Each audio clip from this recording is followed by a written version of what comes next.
Oke, good morning, selamat pagi peserta seminar internasional. Sebentar lagi kita mulai.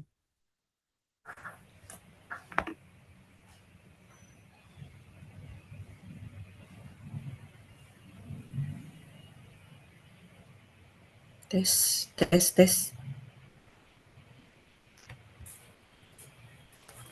Tes. Halo, Mbak Devi. Bagaimana Pak Pur? Bagus? Eli, bagus. Oke, Mbak Alhamdulillah. Devi, tim sudah siap? Sudah, Pak. Sudah, Pak Pur.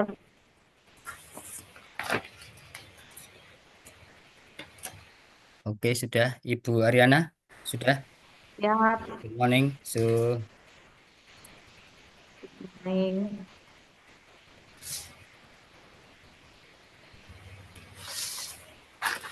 Oke ya, pagi ini kita nanti akan mulai untuk seminar internasional ya. Tadi kita semua serahkan kepada Mbak Devi, monggo bisa dimulai.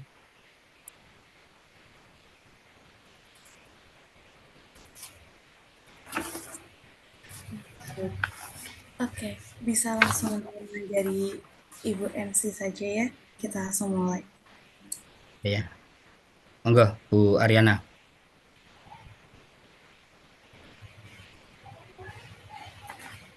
Ya, Pak Pur. Apakah suara saya? Masih putus-putus?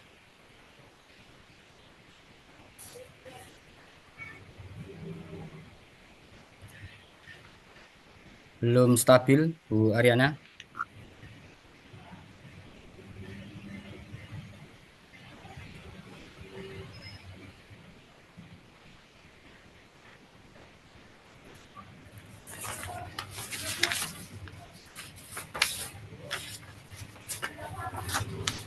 Halo, Ibu Mas Diana, mendengar Ya, suara Pak. saya?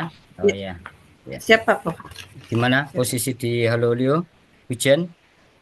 Ujian, Pak, ujian. Hujan, ya sama ini Iya. Semarang juga hujan ini. Ya, Alhamdulillah. Oke, everyone. Do you hear my voice? Apakah suara saya sudah terdengar? Sudah, good, bagus. Oke. Can we start? Bisa kita mulai atau masih menunggu pembicara yang lain, Pak Pur? Ya, langsung aja udah bisa dimulai ya, jam 9 Oke, pas. siap. Monggo. Oke. Assalamualaikum warahmatullahi wabarakatuh. Waalaikumsalam warahmatullahi wabarakatuh. Good morning and welcome everyone to this event, International Seminar of the Indonesian Engineering Research Association, Digital Transformation Engineering Today, Saturday, 14 December 2024. Ladies and gentlemen, I would like to extend a warm welcome to all of you for taking the time to attend this event. It's give me great pleasure to be the master of ceremony today for this seminar. And I am Ariana Octavia, SPD MPD. I'm excited to be hosting today. I would like to take a moment to express our immense gratitude to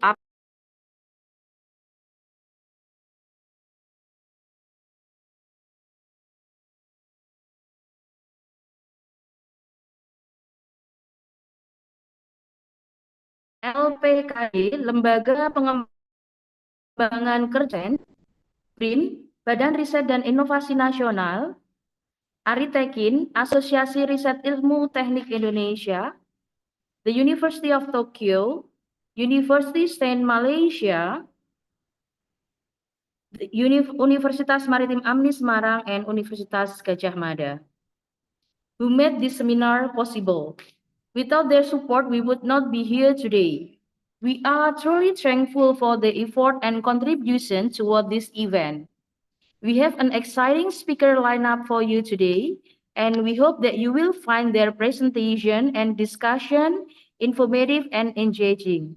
So sit back, relax, and enjoy the seminar. Ladies and gentlemen, before we open our agenda today, I would like to say hello to Dr. Insinyur Purwanto.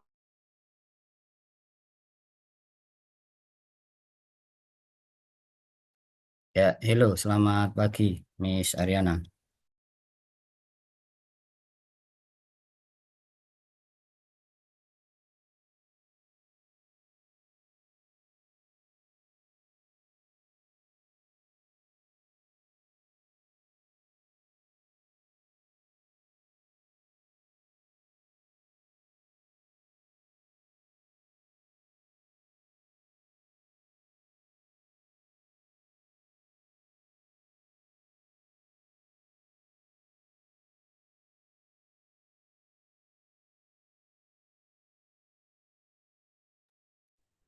I'm sorry, trouble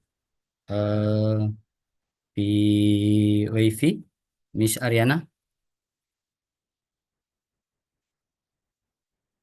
Yes, trouble WiFi connection.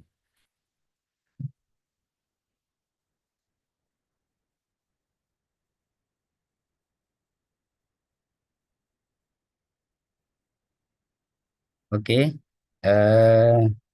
lanjut ya. Thank you. Bismillahirrahmanirrahim. Assalamualaikum warahmatullahi wabarakatuh. Thank you for your time. First of all, let you is pray and praise the precious of Allah Subhanahu wa Ta'ala, who has been much guide and head on all international seminar participation. We also don't forget to convey our greeting and pray to the Lord of the great Prophet Muhammad Sallallahu Alaihi Wasallam, whose interaction we await in the last day. Dear Aritekin Association Research Ilmu Teknik Indonesia, Advisor Profesor Dr. Insinyur Toto Prastyo, late almarhum, and Profesor Dr. Imam Wahyudi, extraordinary in his effort to develop the Indonesian Engineering Science Research Association.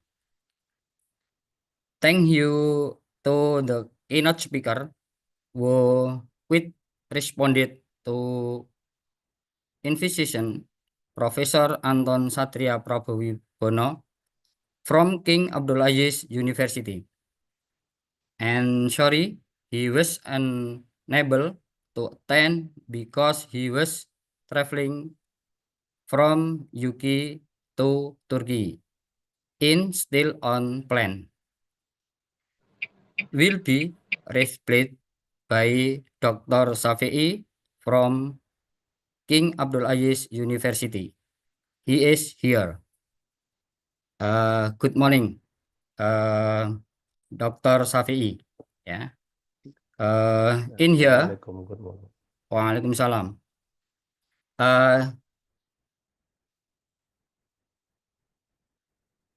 Ya. Hello. Good morning. Ya. Ya, oke. Udah, Miss. Ya, lanjut. Thank you Actually, to I'm sorry, Richard some Roshan who attend, Dr. Muhammad Faisal, PhD, Directory Ministry of Human Rights from Pakistan. Dr. Majid Khan Mahajar Ali from University Science Malaysia. Profesor Dr. Profesor Selo, Master of Science, Philosophy, Dr. Asian Eng, and Profesor Cuk Supriyadi Alinandar, Magister Engineering from National Research and Innovation National. Thank you for the quick response this international seminar activity to enlighten us all about digital transformation engineering. Digital transformation engineering isn't only about adapting new technology. It's changing how we design and construction. Everything from skip care to smartphone, but both differing this shift at what necessary for engineering to be successful. Digital transformation and change every aspect of the industry. At its core, digital transformation in engineering refer to the strategy integration of digital technology in traditional energy practice and process. For example, engineer can use cutting edge technology like computer aided design AutoCAD ya, kalau di Indonesia terkenal AutoCAD, simulation software CFD, and advanced analytic. This acceleration the pace in innovation. It makes new level of precision and accuracy in engineering project.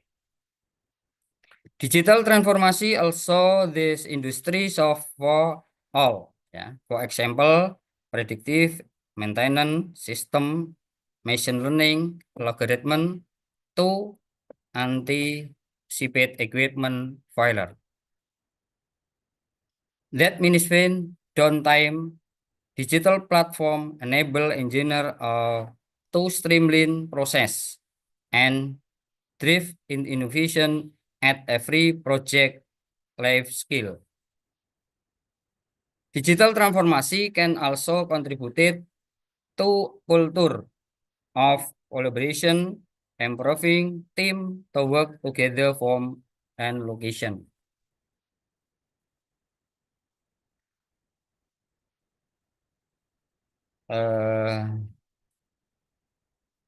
Seminar, presentasi, expect to a table, follow the activity until and so the will understand the development of digital transformation. We don't have much to say. We hope this international seminar activity is useful and open all that and mean about the development on the digital transformation in engineering. Enjoy following this activity until and thank you. Come back to host Mr. Ariana, Mrs. Ariana. Thank you, terima kasih.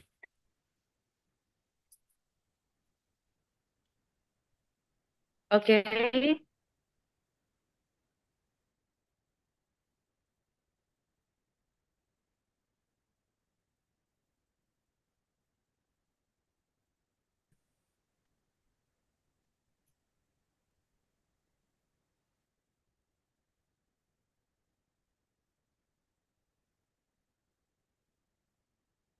Ya, I'm sorry, trouble. Thank you so Devi. much, Pak Bor. Oke, Yeah, I'm siap, sorry to siap. keep you waiting. Yes, Oke, thank please, you please. so much for the speech today. Then now we have a keynote speaker today, Professor Anton Satria Prabuwono. Sir, Prof. Anton, are you ready to give a speech?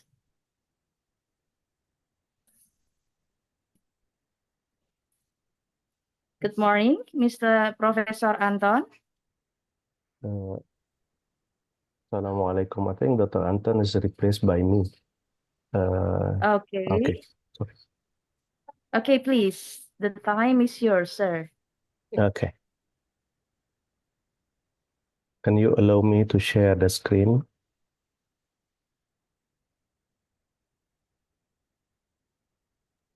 Okay, wait a minute, Mbak Devi. Okay.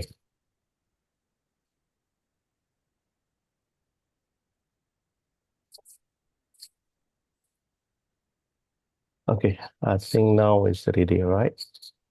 So let me introduce myself. I'm Dr. Shafi'i Shamaun from the King Abdulaziz University, and I have been working in the machine learning since I did my PhD from University of Valladolid in Spain in the year 2007.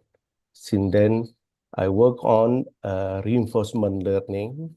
This is part of machine learning. I will come later on about the presentation. So the title for my presentation today is The Future of AI, which is key trends to watch. What I mean, what will be happen in the future. So again, I would like to go to my background again. I work more of the time on control theory, meaning I develop such theory for designing optimal control. And I will go now explaining of AI in terms of mathematical application in the AI, and we can see what will be the next in the future. Okay, I thank you so much for Dr. Purwanto for inviting me, and also to Dr. Anton who introduced me to Dr. Purwanto for this event. Thank you so much for your invitation. So let me begin our talk, what will be in the future. So our talk will have about 5 parts. The first is the introduction, and then we will go the artificial intelligence in the history, what will happen there, and then what the methodology used in artificial intelligence, and the successful artificial intelligence until now, and what will be the next of this artificial intelligence. Okay, so from here, we know that this artificial intelligence for the year 2024 granted Nobel Prize for Jeffrey Hinton. He's one guy who developed a backpropagation algorithm for the neural network. We will come later on what he's doing. So why reinforcement? Why this machine learning or artificial intelligence, machine learning, deep learning, and so on very popular lately? Because this artificial intelligence is simply to use in any type of any type of problem to solve by using this artificial intelligence. Okay, what is artificial intelligence? It is nothing else. It's just anything you can mimic the human behavior, anything you can get the information from what you interact with, and this is we call as artificial intelligence. And the machine learning itself is the subset of artificial intelligence. And in last decade, we have heard very well known this deep learning is a subset again of the machine learning, okay? And the last 2 years, we are very popular with what we call generative AI. It is also subset of this deep learning. So we will come back to this next. The most important to us for ourselves to understand for our audience, what is artificial intelligence? For artificial intelligence, in very simple definition, is a function of f that mapping x to the y. Whatever input of x that give us the output of y from the function f mapping. So this we call the artificial intelligence. As simple as this, what we mean artificial intelligence.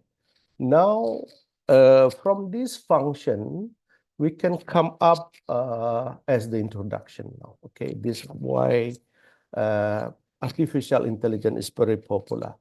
For 2024 and 2025, the published article on artificial intelligence is more than 400,000 articles and 200,000 patents granted in 2024. So what is now artificial intelligence? It is nothing else, is from regression and classification, we are learning from the data. So artificial intelligence, nothing than these two, is we call regression and classification. And come another one is cluster, but cluster is the subset of classification. So regression is nothing, is just from the data we have, we try to find a function that minimizes the error. The function that minimizes the error in, in the given data, we have to find out what will be that kind of the function. And we call this is the regression line. That the regression line can be any type, can be linear, can be non-linear, can be also in terms of the surface. Similarly to the classification, we are looking for we call this hyperplane that separate between the group of the data. For example, we have this group 1 and group 2, and from this we can find the hyperplane to separate the data. So this is the main figures of artificial intelligence. And from this come many methods after that. Okay, now let me come back from the optimization problem, because this is we are solving to the optimization problem. So what is optimization problem? First, we need to define what we call loss function, is as L, the function we are looking for, and the Y, the output of the function, where the function has the input of xi as the input data and theta as the parameters that we are looking for to optimize our mapping. And from this, we try to minimize the problem of this f from this cost function. Okay, that is optimization problem. I think most of us, everyone is know this.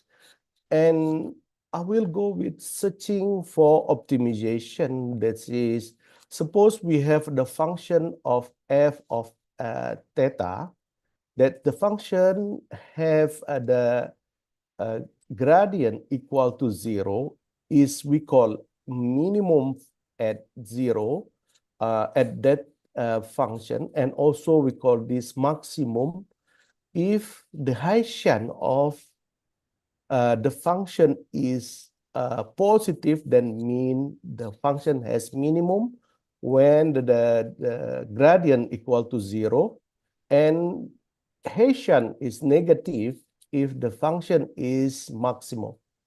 Okay, this mean for this definition. Now, then the searching variable according to Newton, what we learned from Newton Raphson method, is to find that the updating of theta I plus 1 equal to theta I subtract by the Hessian itself, and this the Hessian inverse multiplied by the derivative or gradient of this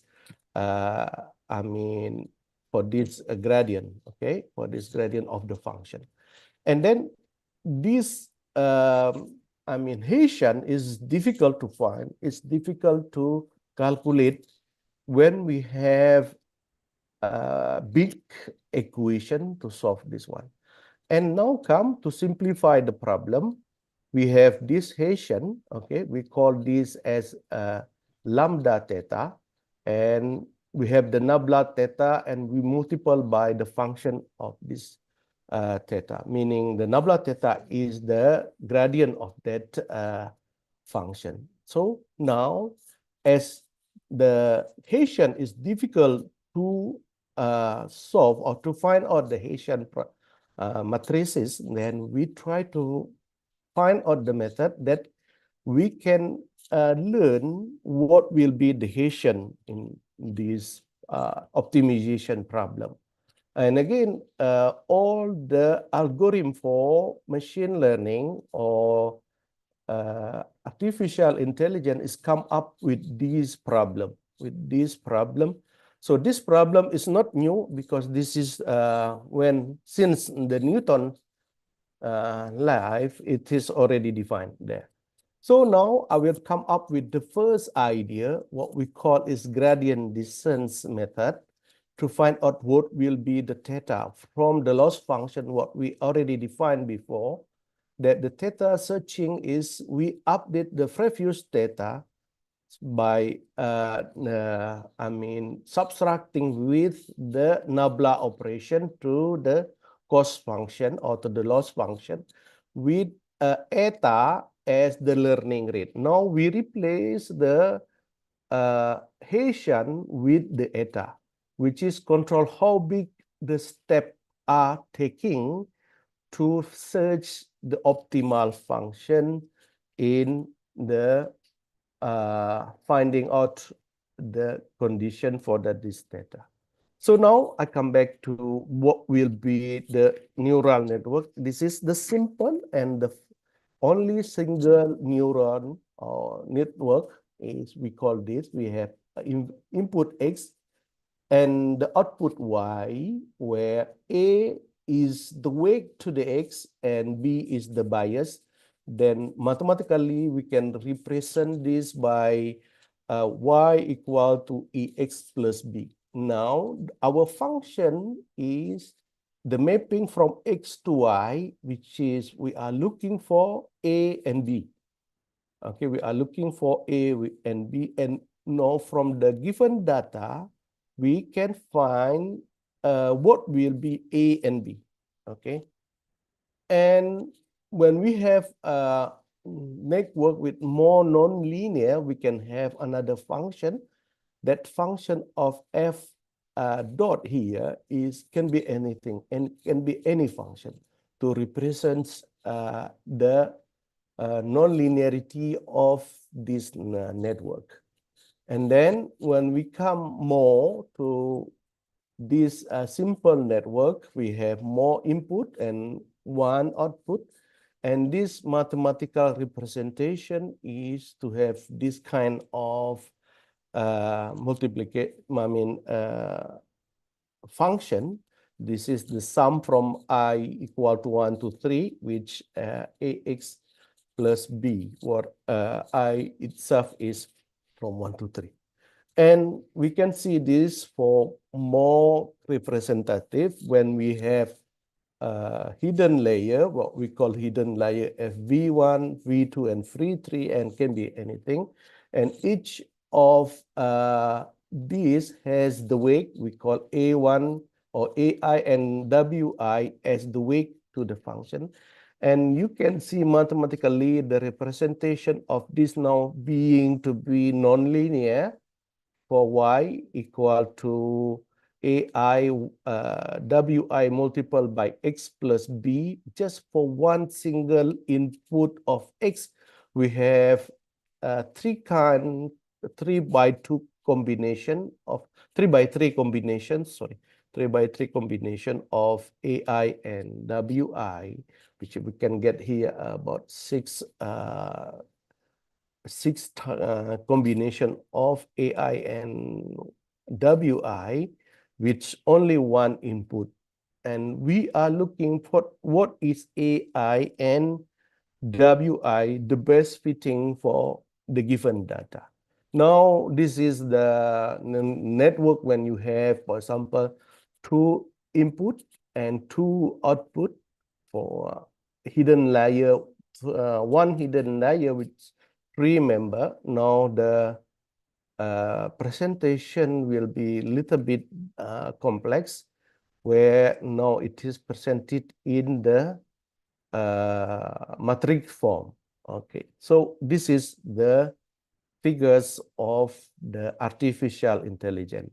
So now from here,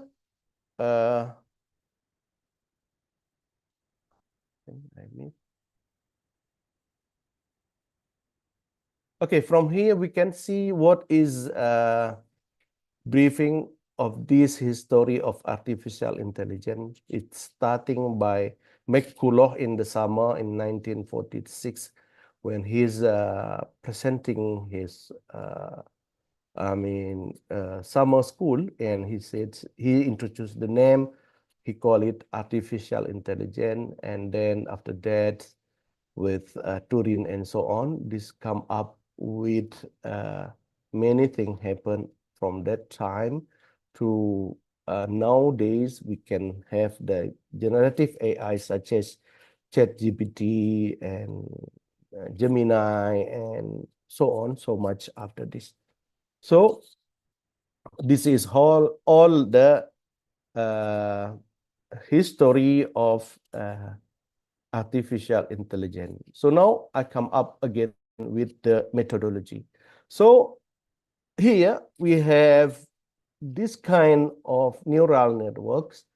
Now we have many input, many output, and many hidden layers.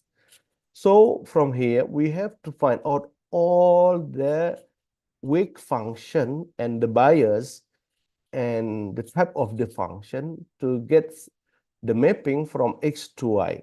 X can be anything, can be in terms of single data, vector data, can be in terms of the matrix data, or can be any complex data, and then from that we can get the Y. So from here, most of the people looking for what is the best algorithm that can map from input to the output layer. So let's see the route to ADAM-W is the most popular method lately. It is used for most training of generative AI in the recent times. For example, when you use ChatGPT, that means you are using to optimize the ADAM-W method. ADAM-W is adaptive momentum estimation with the weak function that we call ADAM-W. It is come with stochastic gradient descent method. I just mentioned you what is gradient descent method at the beginning, and then I will come up with the stochastic gradient descent method, and then 2-point step size gradient that we call it as the momentum gradients. And then we go with stochastic gradient descent method, and then we go with adaptive gradient algorithms. We call it ADA-grad, and then we have also ADA-delta, and then RMS prop. This is the one working of Jeffrey Hinton, and RMS prop is never published, only mentioned in the summer school by Jeffrey Hinton, and because of this works, Jeffrey Hinton get Nobel Prize this year. Okay, we go to what is stochastic gradient descent method. Okay, we recall the gradient descent method.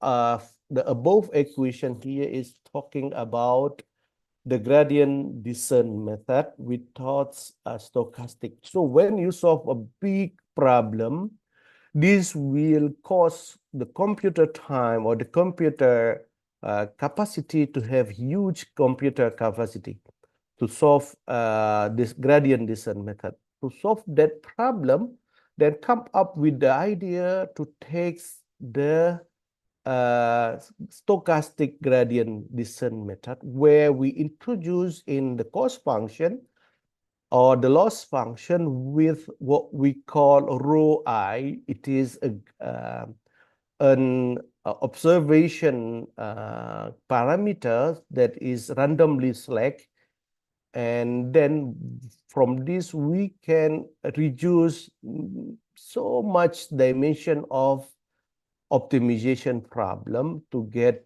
what the parameter optimal And then from that, we can get, the optimal condition of this one. Okay, again, here is nothing changed now. The eta I is, or now is the learning rate, will be adaptive to what we select of the parameter in the cost or loss function. That's come up later on to simplify the problem. From this, then come up the stochastic gradient, which has conditions such that the eta should be equal or to infinity when you have summation.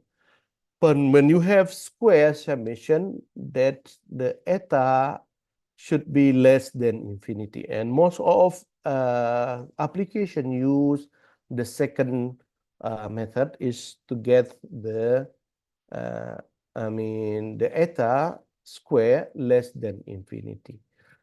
And also we can choose the learning rate by taking 1/i multiplied by gamma, okay, where the gamma is in between 0.5 to 1.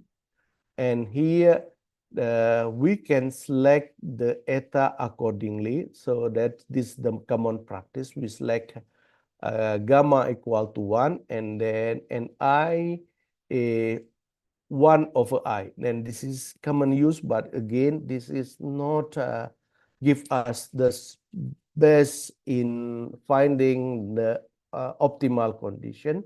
And this is decay 0.75, we call slower decay, meaning slower to goes to the I, allowing for more exploration in noisy setting. When you have the noisy parameter or noisy data, you can go to get slower decay. And alternatively, we can get by decay over time. For example, we introduce eta 0 here as the initial learning rate, and then from that initial learning rate will decay to a certain number when I is grows to infinity.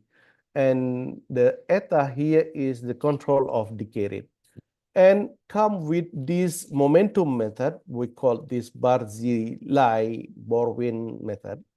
Okay, here the idea of this, I recall back what the gradient descent method, and we take this gradient, the gradient of the loss function by g of theta I, and then we take the delta theta is the theta at the moment, subtract by theta at the previous one, and we also calculate the gradient theta gradient, which is gradient at the moment, subtract by gradient previously, and then we update the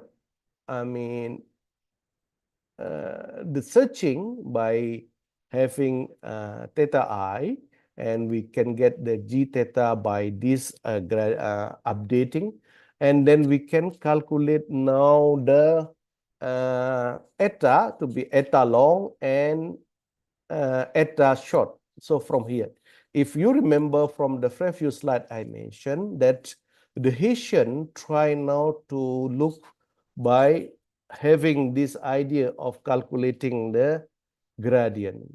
Sorry, Hessian, by having the Hessian. So the detail of this method you can read on this published article. Okay, two-step size gradient method is published in 1988. Not so long ago, but you can see this more 20 years ago. So then come up with stochastic gradient descent method. So stochastic gradient descent method, here we have, for example, I try to get this VI plus 1. It is updating from previous VI. We take U as the momentum, mu as the momentum coefficient. And here eta itself multiplied by the gradients.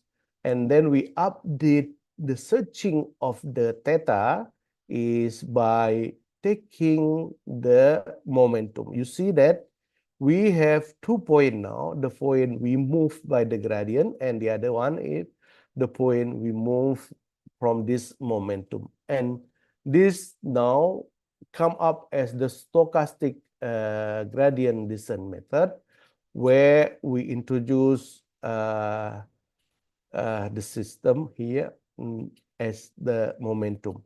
And here,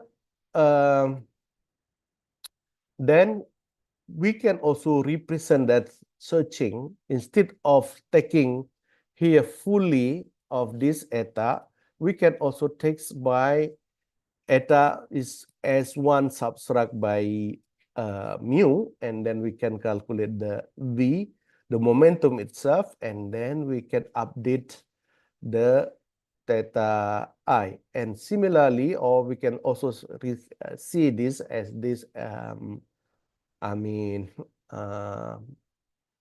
updating, okay?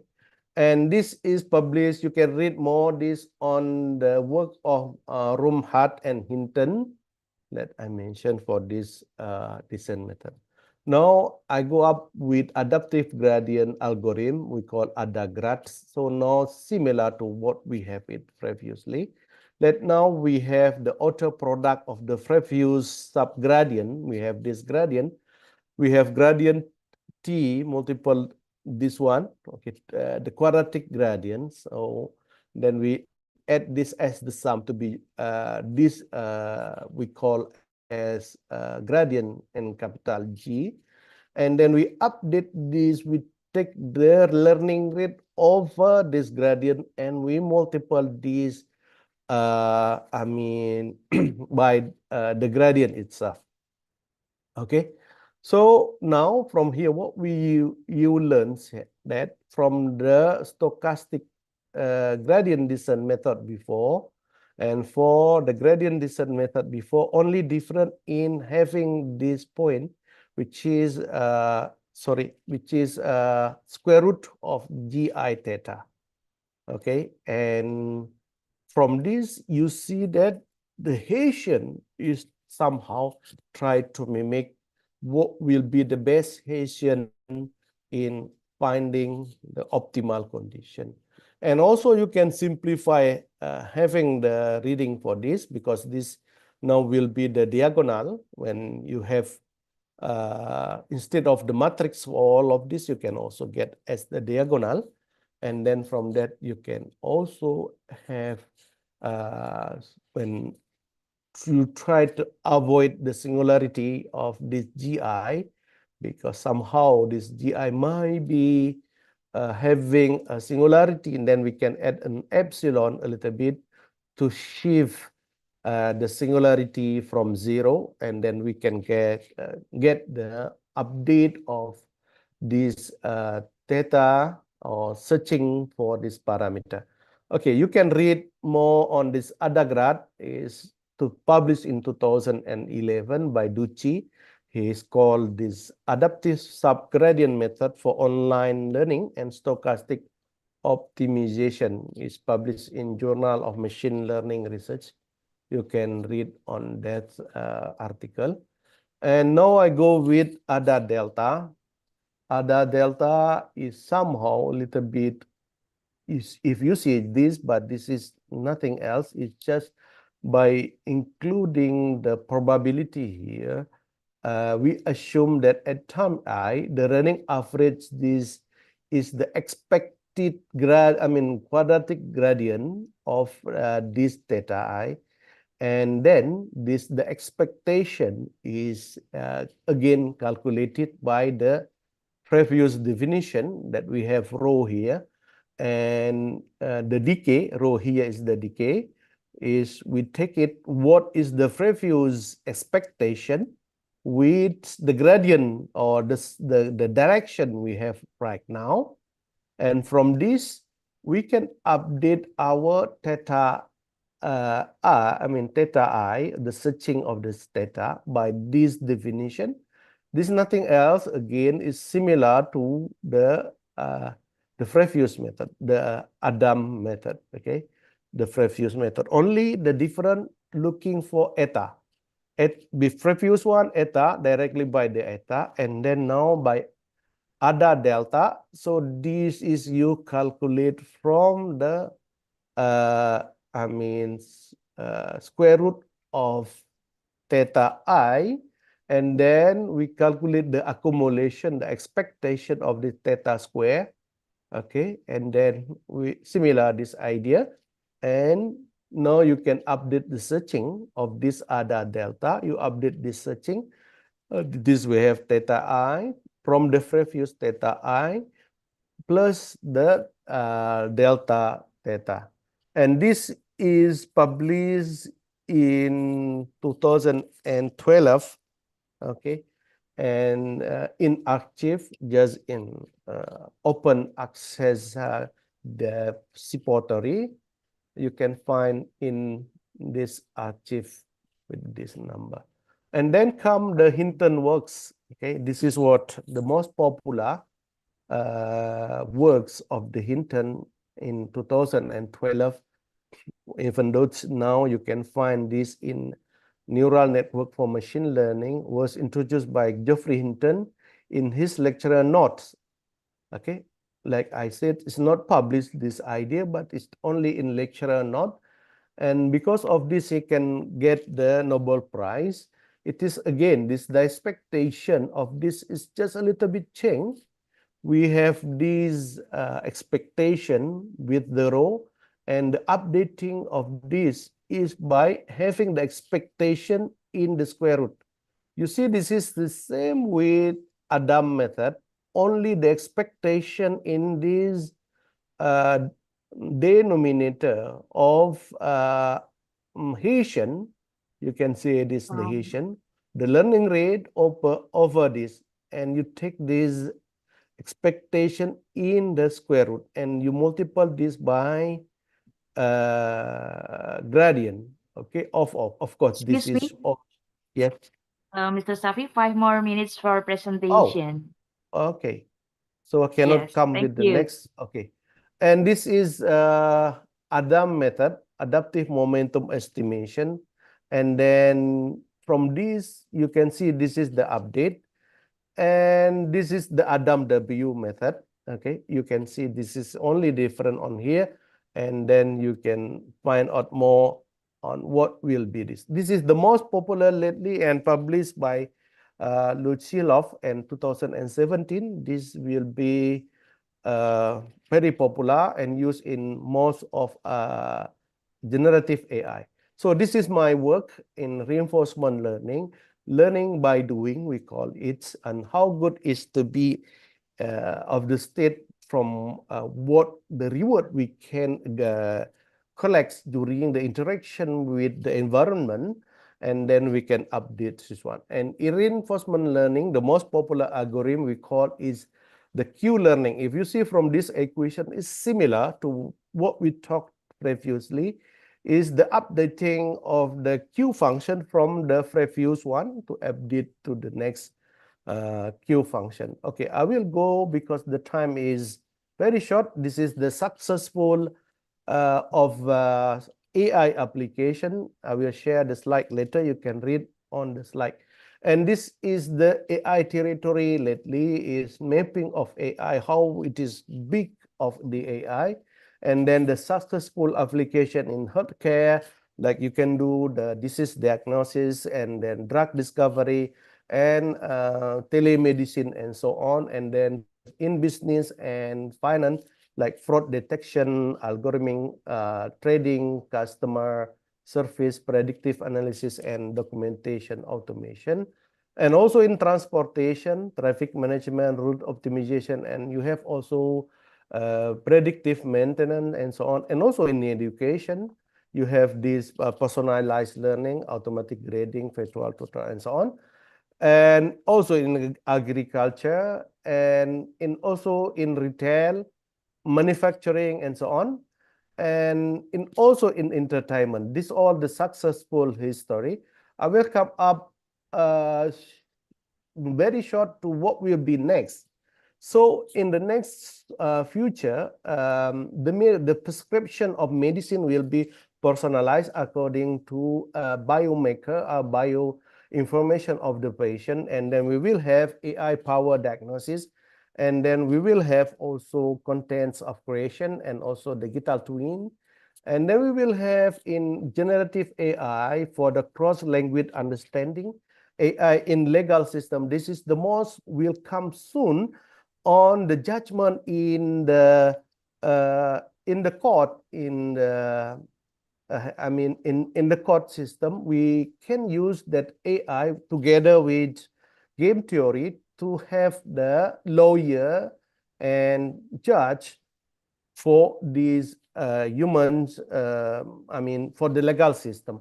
And then human machine collaboration, and also in maritime, we have fully autonomous ship power by AI for navigation. And also we can also have a route optimization, and also maybe you can heard the dynamic harbor, where the harbor will move to follow the ship who come up to the harbor. And another, the most important, this what Elon Musk worry about is for self-supervised learning. That means the AI can learn himself from the interaction with the environment, can enhance themselves to learn more and more, and this will be very dangerous later on in terms of human activity for this future of AI. And then in terms of our theory of this AI, we can have a very short and zero shot learning. This is how we can have, where we have very short information, how we can learn from that short information. And this is the next is the human machine interaction. That I conclude my talks for today. Thank you. I come back to Ms. Ariana Octavia. Thank you so much. Okay, thank you so much for the speech, Mr. Shafi. Hope we can get a lot of benefits for your speaking today. Okay. Okay, thank you. Everyone. Now we are move on to next agenda. I want to call Mrs. Dr. Insinyur Mas Diana STMT. Are you ready? Me from Universitas Haluoleo, Miss Mas Diana. Thank you, Mrs. Okay. Ariana. Okay. Next, we are move on to another speaker, and then I want to give all of the agenda for International Seminar of the Indonesian Engineering Research Association, Digital Transformation Engineering today. Okay, please, Mas Diana, the time is yours. Thank you, Mrs. My Ariana. pleasure. Okay. Okay. Hello. Assalamualaikum warahmatullahi wabarakatuh. Waalaikumsalam Warahmatullahi warahmatullahi wabarakatuh. wabarakatuh. So on. Good morning, ladies and gentlemen. The Honorable Dr. Insinyur Purwanto STMA, the Honorable Professor Syafi'i Samaun, the Honorable Dr. Muhammad Faisal PhD, the Honorable Dr. Majid Mahjahar Ali, the Honorable Professor Insinyur Selo MSc PhD IPU ASEAN Eng, the Honorable Professor Cuk Supriyadi from BRIN, the Honorable Muhammad Aziz, Dr. Eng Muhammad Aziz, and the Honorable all participant of webinar. Welcome, Ni Manhao, to International Conference of Indonesian Engineering Research Association, which theme is Digital Transformation Engineering. Just give an information. This webinar is organized by several university collaboration with Artekin, Indonesian Engineering Research Association, and BRIN, the government from the government of Indonesia. Alhamdulillah, today many participants from few countries, and they will share their research, best experience, ideas, and also we have new friends actually. And ladies and gentlemen, before we begin the event, I will give you some few rules. Number one is make sure the microphone or participant is on. Number two, we have 5 speakers. Each speaker have 30 minutes. Number three, we have discussion time for 30 minutes. If you have any question for presenters, please raise your hand and say your question. Ladies and gentlemen, now we move to next agenda. Professor Dr. Muhammad Faisal, PhD. Hello, Masidiana. Yeah, Thank you for giving me the give how are opportunity you to present today, my Mr.? topic. How are Yes, you today? I'm fine. I'm okay. I would like to invite you to present us your paper, please. The time is yours. Thank you. Yes. Kindly allow me to share my presentation.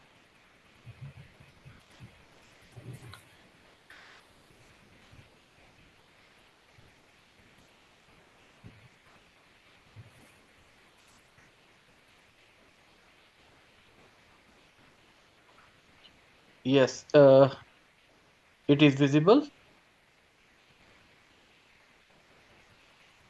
It is visible to all of you. Yes, sir. Pioneering digital transformation engineering. Okay, it's crystal clear, sir. Okay. Thank you so very much. And may I start my presentation right now? Please. Okay, thank you so very much. And first of all, I have to introduce to myself. My name is Dr. Mohammad Faisal. I have to done my PhD in artificial intelligence from Sindh Madrasatul Islam University, Karachi, Pakistan. And I worked in Ministry of Human Rights as a director HRIMS and project director IS Institutional Strengthening of Ministry of Human Rights. And recently, I'm working in Ministry of State and Frontier Region, Government of Pakistan, as a MIS IT specialist.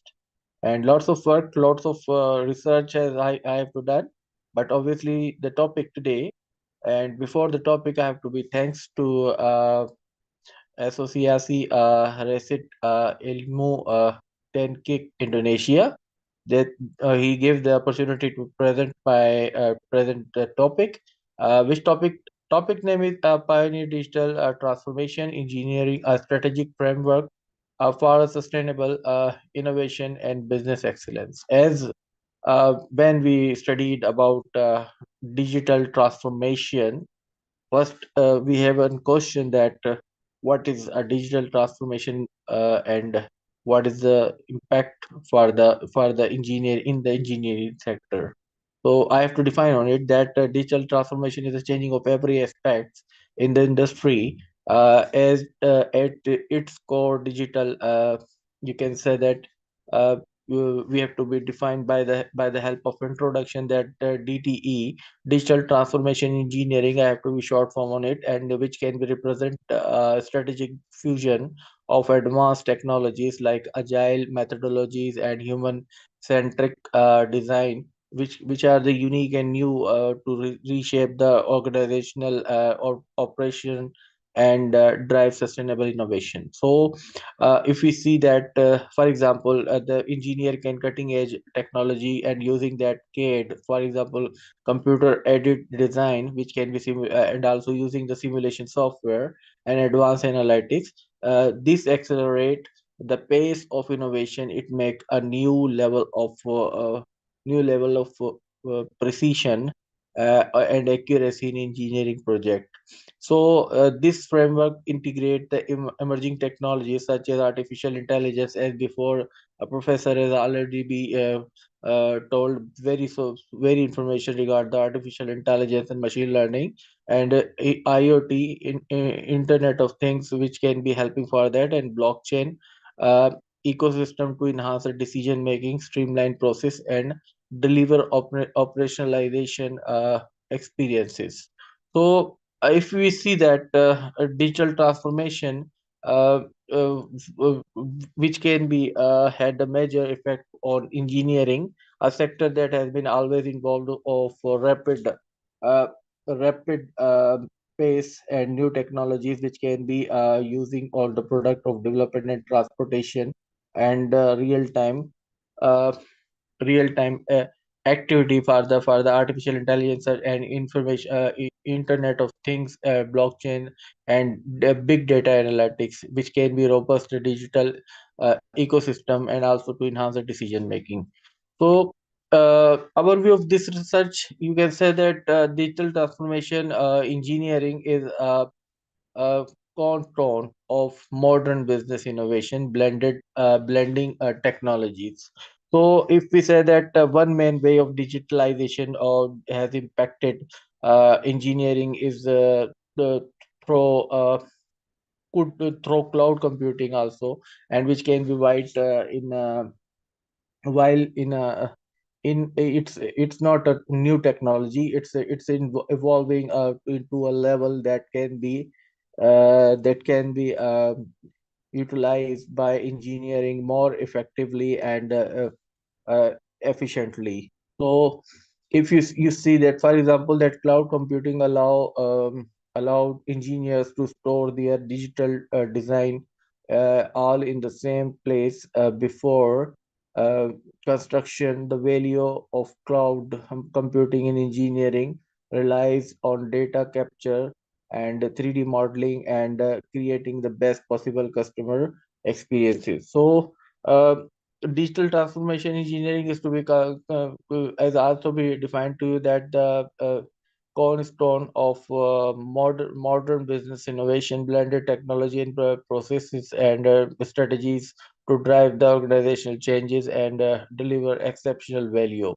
So, if you see that the digital transformation and the rise of big data have paved the way of for digital applications, digital twin application, which are hugely beneficial for engineering firm. A digital twin is a virtual model of physical object and used to replicate real world assets together and analyze data to predict how they will perform, and then can be to and deliver the virtual exceptional values, and it can transcend traditional IT upgrades by embedding digital technologies into every aspects of an organization, enabling uh, it to adapt to the evolving demand of the digital age.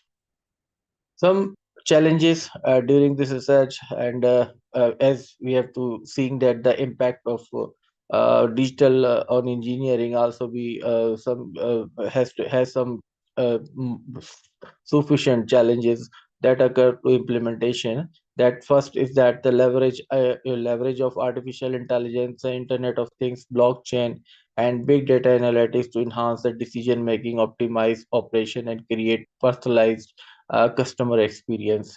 We have to make now see that every work is to be digitalized. Our manual work, going analog work, has to be going in the digital form. Then we have to making some decision making by the help of by the help of digital engineering. So the other option is that to cloud computing and edge technologies enable scalability, flexibility, and efficient resources utilization, harness the power of real-time data to unlock insight and drive predictive analytics. So we have to be judged by the help of digital transformation, and we are using some we just like some question has to be occurred that what can we learn for the example, and what can be several lessons for this digital learning. So we have to be getting so many suitable ideas for this engineering, for the digital transformation engineering. Methodologies, as now I have to be simplified because several persons are using the Kaggle, so I have to be simplify for getting a centralized mechanism on it, and we have to be taking the database, generating secondary database by the help of Kaggle for digital transformation engineering, and also using that sign recognition and classification through machine learning. In Pakistan nowadays, we are working on the currency, digital currency, and digital enhancement of economy. So, web-based development has to be suggested by the developer that using for the data validation on give learning of by the help of artificial neural network, and we have to making some decisions by the help of ANN. As my proposal, my research work has to be determined on it, that I to focus is on ensuring the data security, privacy, and compliance through robust governance. First of all, when we have to be getting literally more data, and then we need some security purpose also, because the utilization of the data is not been sufficiently helpful for the citizen, for the people, for the people of Pakistan and other countries. So first of all, we have to be compliance on it through the robust government framework. We have to make a robust government framework by the help of digital transformation, and then priorities users, just like a experience of UX and UI. You can say that the UX and these interfaces that simplify the interaction, boost satisfaction, and build loyalty, and develop platforms and ecosystem that cater to deliver the customer need and seamlessly helpful for that. So employs agile methodologies to iterate and quickly deliver values, and adopt to market changes, promote a culture and experimentation and learning for sustained innovation. So if that we see that so many examples we have to be seeing that due to the this segment, and it can be think that to talk about the goal of the digital transformation, but now we need to see knowledge in action. Here are there three examples of digitization of in engineering of construction setting that have to learning the point of first is that ARUP CSDI platform, and which can be helping from my research. So I'm using the CSDI, and which can be helping to give me development of common spatial data infrastructure, and this geospatial lab and data exchange has to be part of the data transformation, and which is helping for the digital transformation engineering. So in the last, because I will not to give the time and just focus on my research and work on, and then define on it every time, not to boring you, and just providing you some literally give you the better information on this side. So the in the end, the conclusion on this paper is explore the multifaceted impact of DTE and digital transformation engineering, emphasizing its role in bolstering operational efficiency, fostering competitive advantage, and agiling business goals with the global sustainability. And it can be a sustainability objective. This can be to highlighted that the importance of agile development, ecosystem collaboration, and the seamless integration of digital technologies. We have to be also after several department to work on it, and then we have to using to integrate all the making a bridge door between these technologies by the help of artificial intelligence and ANN. So if you see that digital technologies into the traditional workflow, the finding advocate for a culture of innovation and interactive improvement, which can be culture improvement, also be using for the showcasing of how DTE position organization for long-term success in a rapidly evolving, because we have to need a team for taking these action that it has been working or not. That is why we have to be trying to get by the leveraging of comprehensive framework organization. It can be unlock new opportunities, enhance resilience, and thrive in a digitally connected world. So as I told that I will not to give you the more time, but I will just provide the accurately the research work which can be possibly to understand you and possibility to seamlessly for the best information of digital transformation engineering. So thank you so very much for listening me, for understanding me. And do you have any question? Then you can ask with me. Feel free.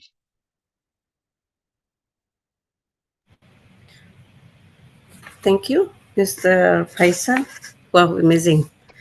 Just 7 minutes to present your paper.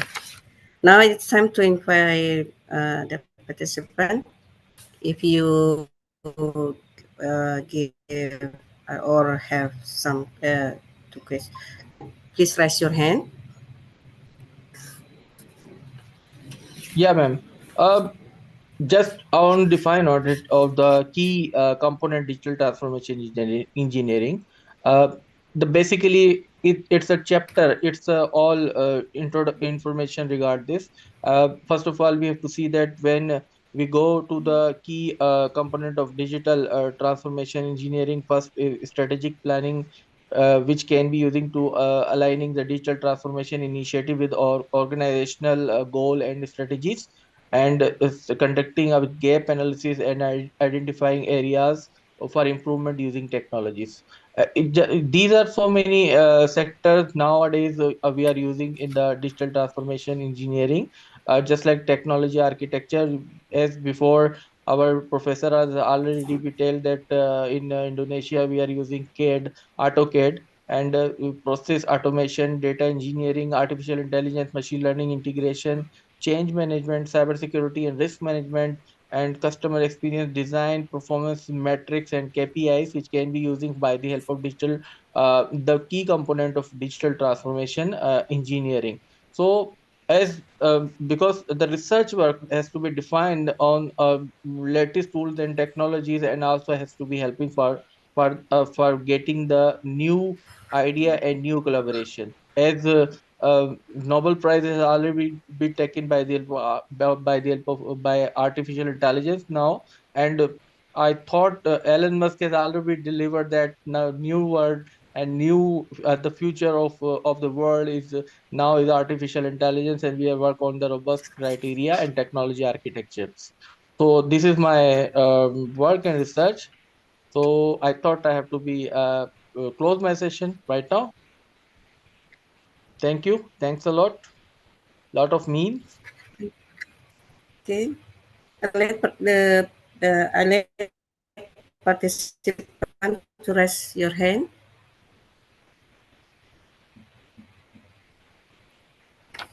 Maybe you have some question. Okay, let me introduce Mr. Muhammad Faisal. Mr. Muhammad Faisal is a Director Ministry of Human Rights Pakistan, studying PhD AI, Machine Learning Department at University Malaysia at Sarawak. He has several positions. Several is international editor board and editor in several editor board, international book editor, professional and professional designation. Mr. Muhammad Faisal is MIS specialist in Ministry of Saffron, Director HRIMS. He has 200 article research publication in international journals. Mr. Muhammad Faisal, wow, you have many article. Yeah, I must work hard. Yeah, day and night. If I want same as you.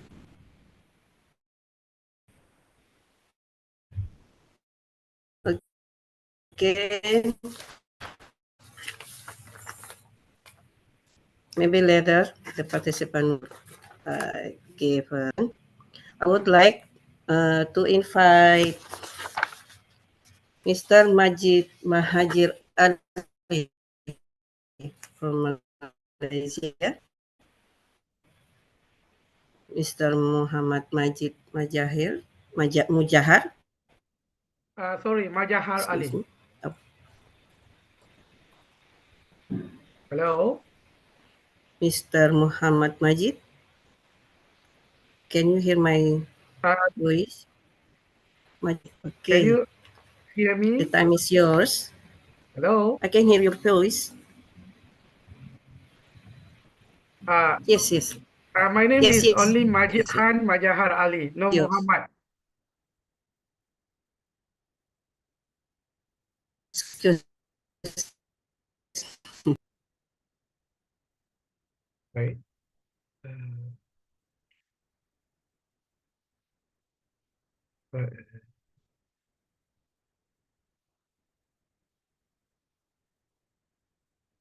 Hello. Yeah, hello, Yes, yes. Dr. Muhammad We can Majid. see. Yeah, Yeah, we yeah, can yeah. You see. can hear me or not? Yeah, we can see. We can see your No, no. presentance. Can you hear me or not? Boleh dengar kah, Pak? Oh, Ibu? Okay. We can hear your voice, sir. Yeah, because I do not know you can hear me or not. Clearly. Okay, Siap. clear. Yes. Okay, Very- so let me start. My name, sebelum tu, Assalamualaikum dan salam sejahtera kepada bapak-bapak, ibu-ibu. Okay, my name is Majid. Waalaikumsalam. Waalaikumsalam warahmatullahi wabarakatuh. Warahmatullahi wabarakatuh. Dr. Majid, Thank you selamat everyone. And pagi, salam good from morning. Malaysia. I'm from Penang, and let's hope to meet all of you next week in Jawa. Okay, so let's start. We already hear from Dr. Shafi'i regarding what is AI, what is IoT, and what is blockchain. We also give some idea. Dia telah memberikan beberapa idea on future trend of AI in engineering. Next, we also look on the Mr. Faisal talking about digital transformation engineering, especially on some of the specific field in IoT, AI, and also blockchain. Now, for my particular presentation, we are going to look at a very important economic field, not even in Malaysia, also for some of the country in Asia, including Indonesia. So what we want to know is on aquaculture. Aquaculture means marine-based productivity, including vegetables by marine, such as seaweed, and also other type of aquaculture, such as mussels, oyster, fish, and so on. And the most important thing, how we can apply our digital transformations engineering, especially to enhance or boost post-harvest management so that we can preserve the nutrient and finally sell back to the national standard in order to generate more and more income. That's why we call as innovative strategies for sustainable solutions. And before I further of my presentations, I would like to thank to Dr. Puwanto and also Dr. Fudoli for giving me opportunity to present some of work that been conducted by me and my students in order to solve some of the community problems in Malaysia. So what we are doing, basically we are looking at the quadruple helix sustainable agriculture industry. How? From the fundamental research, whatever that we are doing now in engineering, in maritime, or any other particular field, where we need to do a social innovations to community enhancements. Basically, the community can be an agency, can be people in the nations, or economic situations. That's why the colorful helix of governments, businesses, academia, and general public is very much important. And that's why I always believe on transdisciplinary research or translational research. Let's look one important commodity not only in Malaysia, also in Indonesia, Tanzania, and Philippines. That is called seaweed, or we call rumput laut. We know that we have expanded the rumput laut not only in not only in Indonesia, but also in worldwide, especially to the Europe country. And from the 2005 until now, the productions of keraginan, it means the extractions from seaweed, is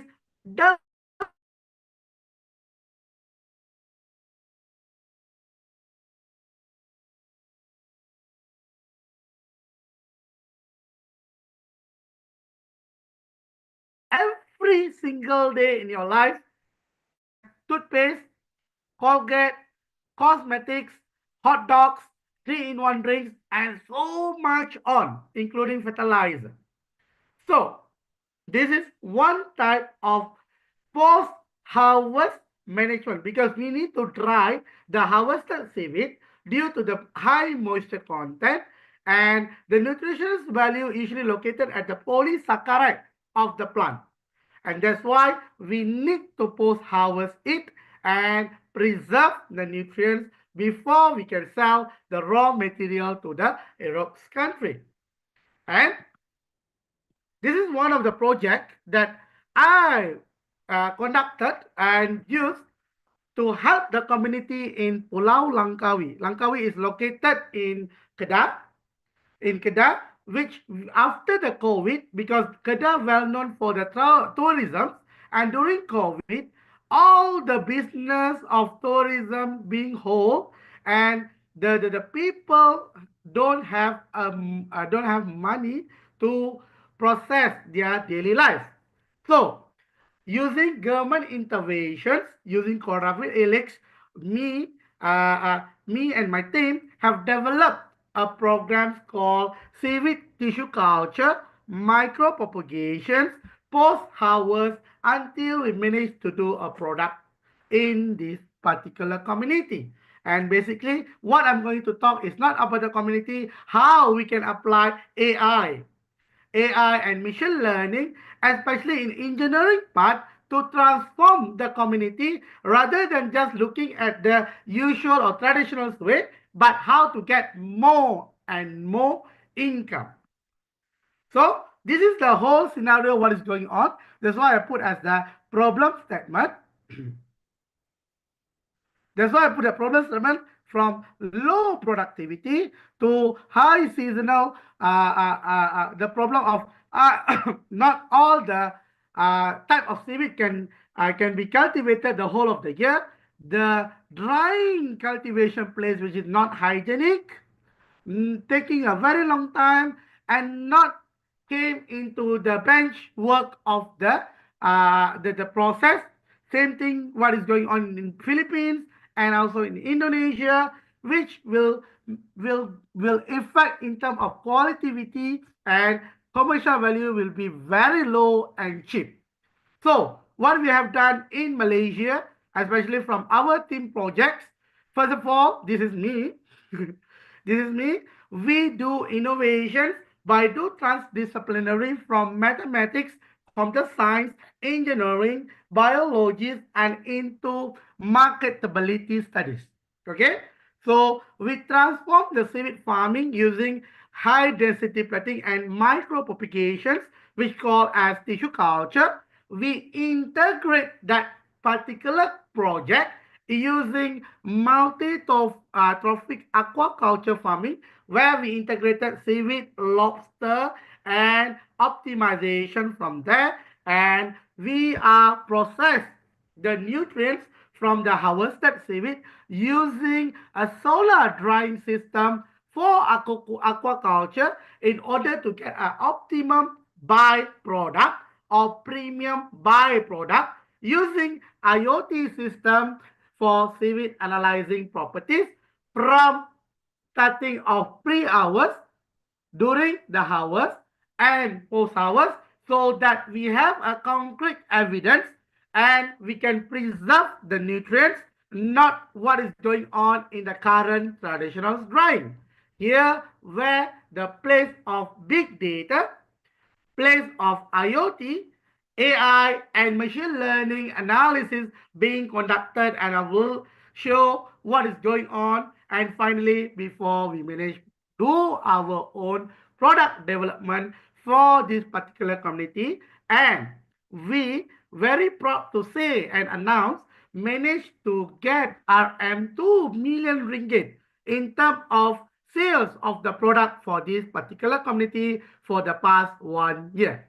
So here we are not only looking at the translationalist of fundamental research, we convert that fundamental research to translational research, which will help using quadruple helix, and finally can get and boost more economic for this particular community in Kedah. So that's why we say we are helping 40 community and foster sustainable development practices. And this is the dryer that I'm talking about. It is of 5-ton capacity, and we already have 2 patented granted for this particular dryer on 2024 and 2023, which we already have the design, the mechanical design of the dryer. We do optimizations, and finally we also understand the sensor according to the places, so that we know what we should do, especially when there is no sun and heavy rain. So this is particularly of that dryer where we are using of polycarbonate materials, and we understand the thermodynamic law 1, which energy cannot be created but can be transferred. So then thermodynamic law 2, where the energy in should be equal to energy out, which we need to understand the energy and exergy losses. And finally, we develop our own IoT system with user interface, which auto control only using telephone and no need any labor or working man to do or helping out during the drying process. And this is the CFD analysis that we have conducted. Oh, sorry. I do not know why it's not working. Wait. Okay, it's working. So every arrow with a different color here shows that temperature. If you can see here, the temperature shown here. The temperature is showing here in Kelvin form. How many temperature that started from solar collector after they collecting the sun, the irradiance from the sun, convert the heat to the chemical, and the chemical converted back to electrical to run the chamber with wet seaweed of capacity of 5 tons. When we are looking at every position will give a different data, different obtained data and calculations data, which it is very, very important in understand 3 main things. The first thing, to understand the efficiency of the dryer. The second thing, the data can be used to understand importance of every parameter, including single and also interactions parameter. Finally, we also know what will be the outlier, is the error, because we need to understand from the thermodynamic law 2, energy in should be equals to energy out. which we will have exergy loss. It means some of the energy will lost during the drying process. And for this particular dryer, we also already have patented user utility patent under carbon emissions calculation and how many carbon emission can be captured, trade off carbon footprint, and calculate in terms the value. So from here, I think you already have a clear understanding what is going on. The problem statement 1, too many parameters involve the drying process because they have many different sensors in different position of the dryer. Banyak sensor dekat dryer berlainan menyebabkan parameter yang terlampau banyak diperlukan. Tetapi the problem is which one is important or which one is significant. Problem statement number 2. Due to the measurements unit of parameter, because we have temperature, we have humidity, we have pyranometer, which is solar irradiance, and finally we have airflow, which have a variability in the measurement. Temperature 0 to 100, humidity 0 to 100. For the flow, airflow is 0 to 1 meter cube per second only, while for pyranometer or irradiance is between 0 to 1000. So due to the measurement units are not same, the heterogeneity will lead to this particular problems. Problem number 3. Due to the high number of the main and interaction, because no have conducted on interaction study until now, up to 500 variable. So definitely the parameter will exhibit multicollinearity. And finally, problem statement number 4, an outlier may be due to the variability in the measurement, indications of novel data that will be result of experimental error. Dengan kata lain, prediksinya akan menjadi sangat teruk sekiranya tidak diselesaikan. So, what we do, we know that there is no paper discuss the impact of significant variable except my own student and my team. No research to identify the good of model predictions, and until now, no paper model for high ranking variable. No any paper which we can use hybrid model integrate with big data analysis. And that's why we have to identify a single significance parameter from 50 to 300 variable, including interaction. That's why I say this is the first study. Okay. Research objective 2, we want to compare the error using 4 machine learning model, rich, lasso, elastic net, and adaptive lasso. All of these is type of regressions as explained by Dr. Shafi before this. Research objective 3, to identify on the interactions of hybrid regressions with robust or outlier models, which will be very, very important for maritime or engineering-based field. So, this is our dryer that located in Sampurna, and data, we have 197 and 814 data. We do only 4 days of the drying for this particular seaweed, and finally we're going to implement this particular model, and we want to know what is going on and how we can use machine learning.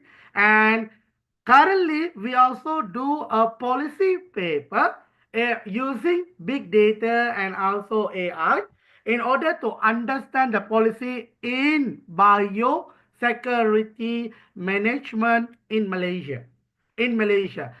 It's similar as a legal system using ChatGPT.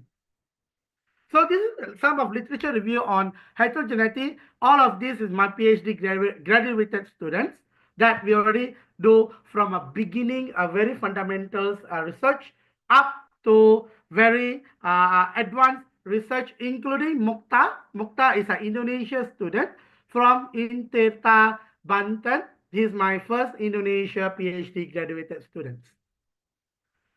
And we also have developed from one paper to another paper in terms of the fundamental research before we can implement and boost the economic for that community. And this is some of the others paper on literature review on the regressions part, which is very much important, not only this particular field for aquaculture, we are also using a similar model for transportation, for fraud detections, and also for inventory system, which I will show you later. Okay, so this is the model which I will just go through, and this is our first paper. All the paper that I show here is only from this particular year. We total to have together we have more than 30 paper from this particular research. But here I will just show you all the papers that conducted, achieved, and published during 2024.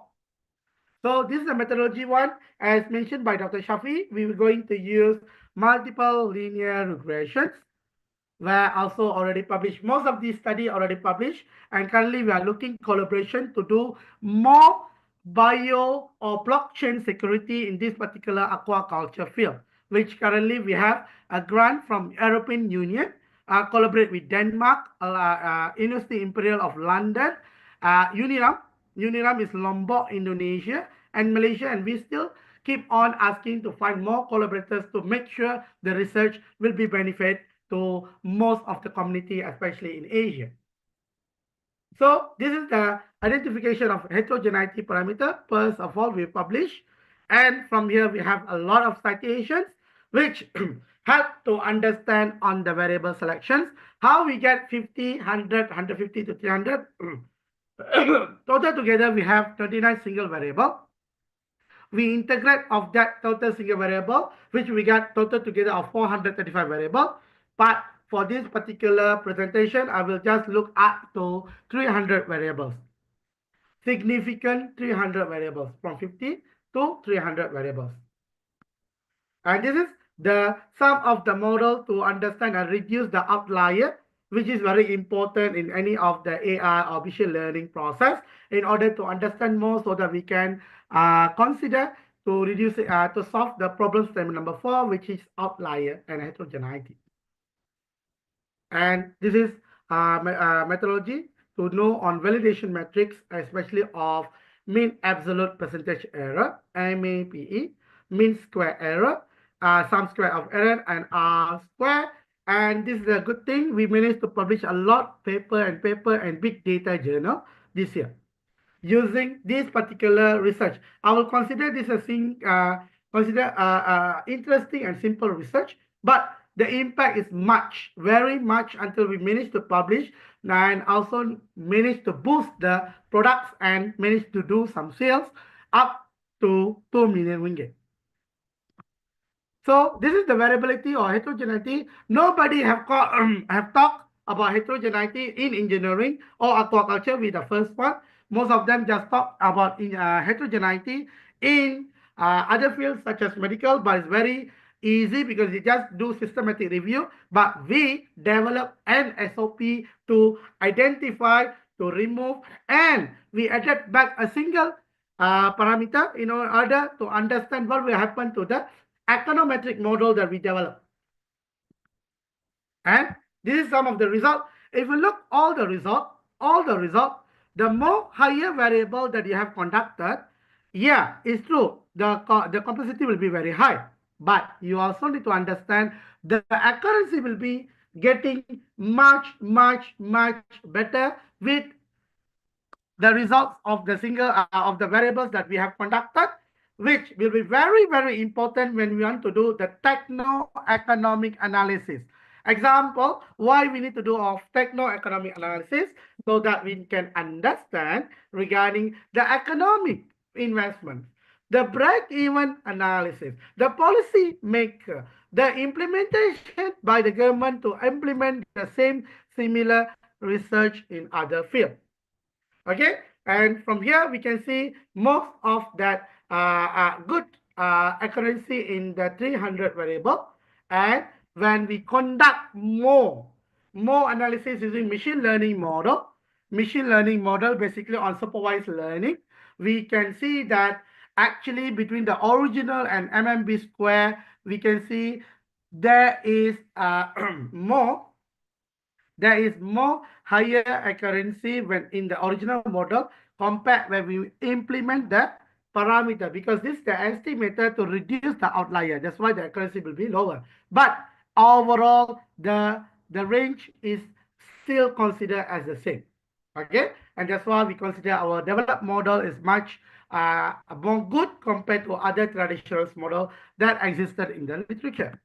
And good things, we managed to publish from this particular research again, one part of this one in scientific report last 3 months. Yes, last 3 months. And our paper, it just took about 3 months to publish in this particular Q1 top journals. Okay. So we also have conducted to look on the before heterogeneity. It means that we did not reduce or remove any insignificance variables, and we compare with significance variable after we remove it, and we know that actually our our result getting much. Oh, sorry. Oh, 1 minute.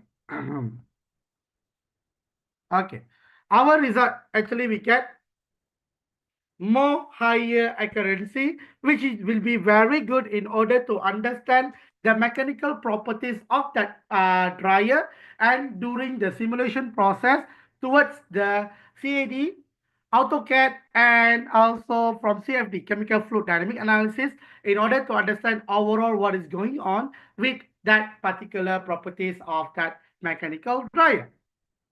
This is the outlier before and after heterogeneity. We can see the variability for the measurements make the model deviate from the good forecasting, and we managed to reduce it using our robust regressions, and finally we can get a good optimized forecasting model. And from here, we also managed to publish another Q1 paper. And we also look on the every variable from 50 up to 300. And we can see that overall, when we apply with good optimization, like explained by Dr. Shafi just now, good optimization, from the optimization result, we can reduce the number of outlier. We can reduce number of outlier. And if you look here, we managed to publish more and more paper, and currently the government of Malaysia implementing our dryer in other field, in kenaf, in type of vegetables, and also nuts in Malaysia. So currently we have Mr. more than Majid, Mr. Majid, we'll have 5 minutes left. No worries, I will finish before that. Thank you. Okay, so let me continue. So when we are going to look on that, what is going on? So the importance of post-harvest management in civic cultivation, quality preservation, maximizing yield, value-added products, and market demand. That's what should be the engineering transformations taught on. And from here, we have another big data journal on Q1. And from here, I already summarized that the impact of aquaculture industry in terms of SDG directly, indirectly associated, which is very good for any type of aquaculture industry in Malaysia, Indonesia, or any Asia country. Conclusions, we managed to create a new model, and not only that, we also managed to publish another 2 articles, Q1, for productivity of this particular aquaculture. So this is the reference. Thank you for the listening, and I give back to the chairperson. Thank you.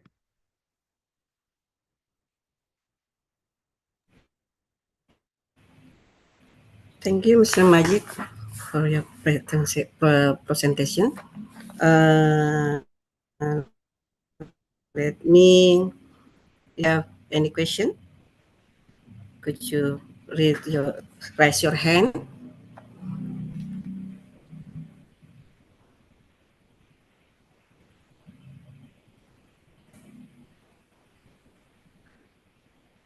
Let me introduce Mr. Majid.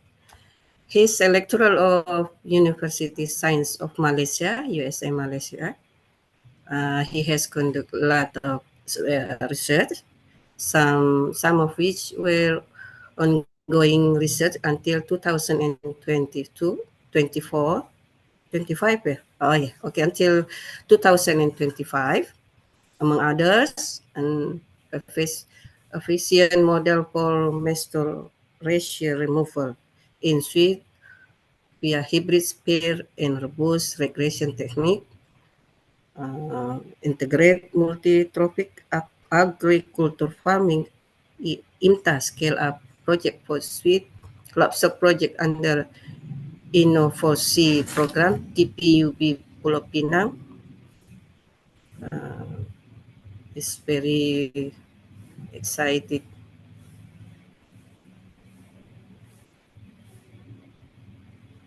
And that we can see his journal. He has been professional in statistical model, operational research, optimizing and big data analysis, including biological and medical science. Okay, participant, if you have any question, if you want, raise your hand and identify yourself. Okay, Mr. Majid, maybe I have some question. Silakan Ibu. Yes, how much to make 1 unit, Mr. Majid? What? How much to make 1 unit? For this one point? particular dryer, it depends on the size of the dryer. For our dryer, it just costs us because we fabricate ourselves, we design ourselves, we patented ourselves. It's just below 50,000 ringgit. For 5-ton capacity. How much ringgit? 50,000 ringgit. 50,000 ringgit. Wow, it's a lot of. How many times we can get it? In 1 year? It depends. For For civet, every 5 ton or 5,000 kg, it can dry in just 4 days. So in a month, you can do about 10 times at minimum. So every time of the batch of the drying, you can get income of profit after reduce all the cost. You will get about 10,000 ringgit. So in 1 month, you can manage to get 100,000 ringgit.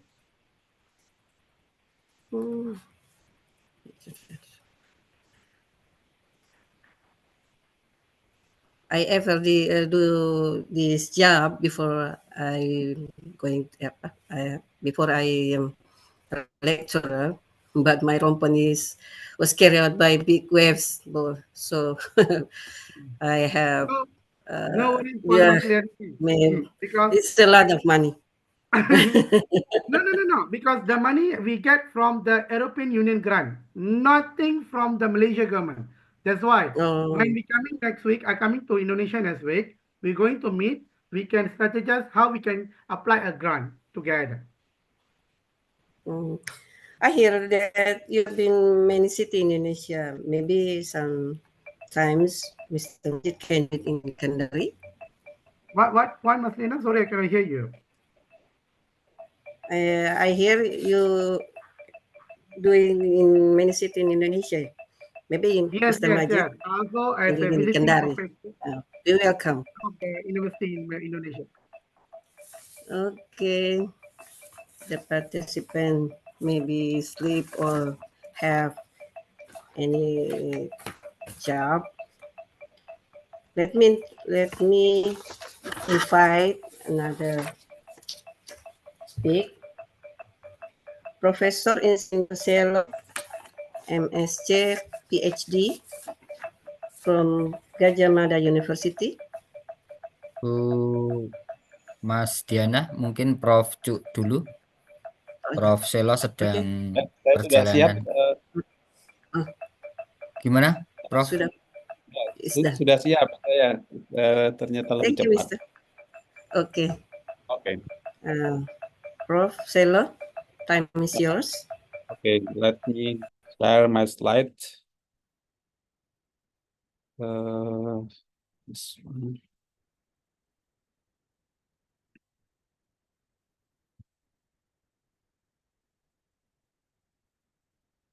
Can you see my slide? Yes, Oh, yes, yes. okay, We thank can see. you. We can see. Yeah, good afternoon, everyone.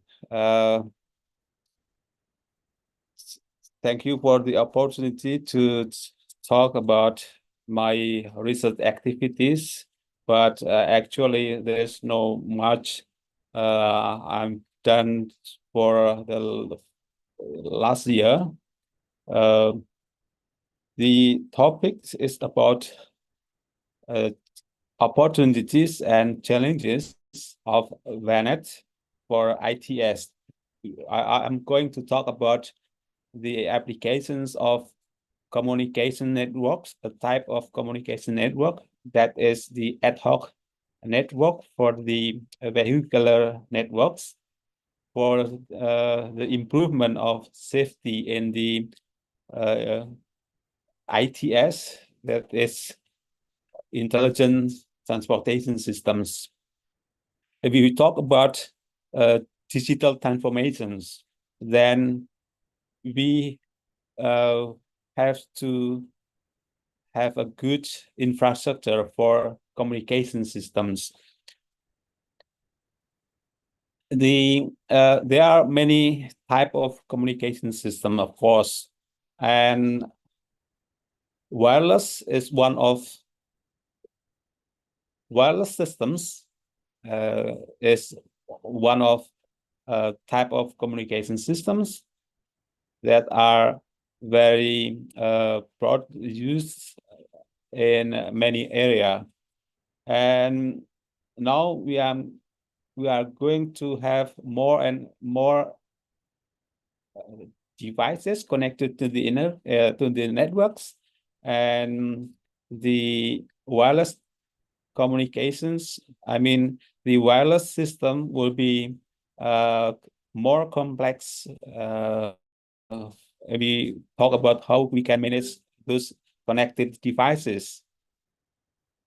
So providing wireless communication networks is challenging for us, for the communications people. There are many applications already run and already implemented in many areas. In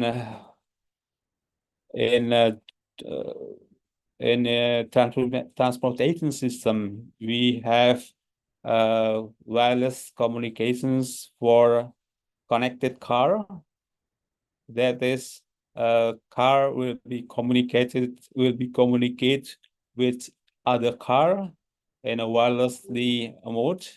We have also now satellite. If you ever heard about Starlinks, where Elon Musk has thousands of satellites to provide wireless communications. So provide communications network for devices connected to the internet is a challenge. A bit history of communication technology.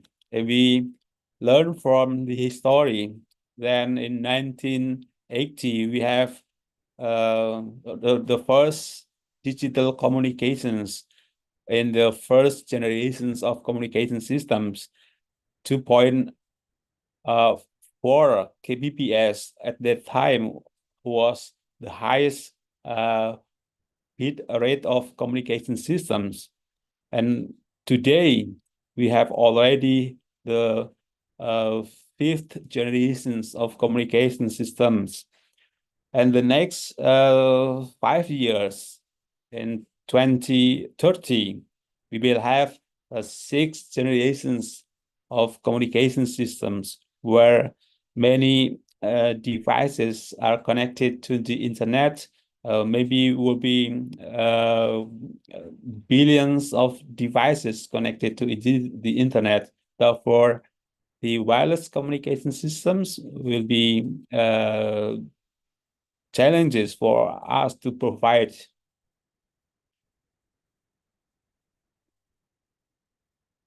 VNet is vehicular ad hoc networks. It's a networks formed instantly among wireless devices. For example, in this case, it's connected EV cars.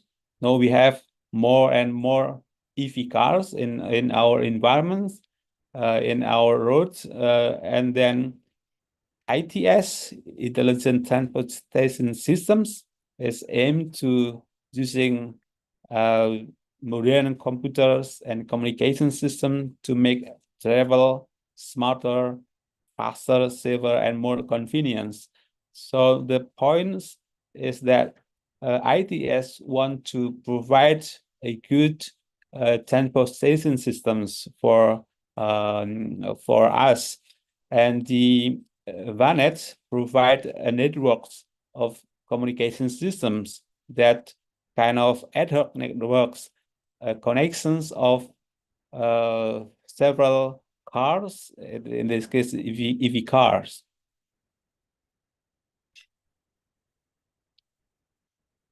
Yeah, a bit illustrations of how environments of transportation system in the future. Not really in the future, but this is already in place, some scenario where car are connected to another cars and also connected to infrastructure. For example, traffic lights. It could be maybe a kind of buildings, information systems, or other connected devices to the internet. We have some applications, for example, for emergency message disseminations. This is very useful when we have a kind of system. For example, when an accident happened, we can disseminate information that accidents to other cars. We may have intelligent platoonings, for example. If several cars want to drive in a queue together, then we can provide systems that have to make it. Or it could be communications for remote driving, for example. EV car now is going to be more smarter, where sometimes in the future maybe there's no need to have driver for a car. The car can be remotely driving in any kind of situations. So for that purpose, we need communication networks. If we talk about connected car, the car can communicate with other car. It could be communicate with pedestrians, where people with mobile phones can communicate with car. It could be communicate with everything. For example, other car, ambulance, or traffic lights, or other infrastructure. So the car is going to be smarter, but of course we need communications networks for that purpose. Other applications, maybe for road chargings. If we talk about toll road or electronic road pricing, for example, then it is pretty easy if we provide communications network for every car. The car can communicate with the stations, communicate with other devices to have more and more various applications. Yeah, different applications. If we talk about connected car, now more and more cars are connected to the internet. According to the global sales, we can see in this figure that the growth is quite high. For example, in 2021 to 2022, there is increasing with more than 50% of sales. So now more and more cars are connected to the internet. It makes us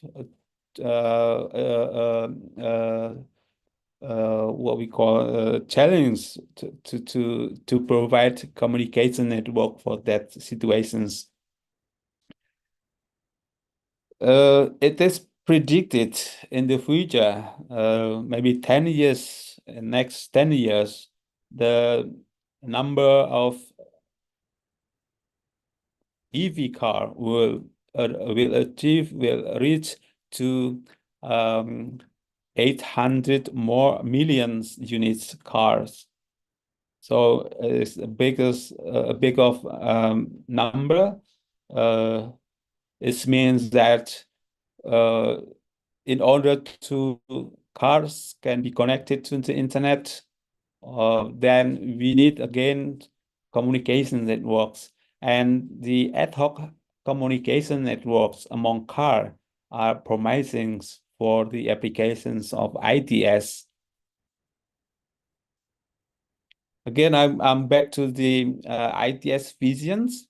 The visions of ITS. Wait a minute. Supporting or even fully controlling of coexistence of conventional and automated vehicle cars with enhanced traffic flow efficiency, safety, and user appreciations. The targets are, for example, we want to have increased traffic efficiency by at least 40%, increase safety by at least 50%, and then user appreciations at least 70%, and all of the above just increased penetrations of automated vehicle. In this case, is EV car by at least 30%. So the role of VANET is provide communication network to realize the ITS.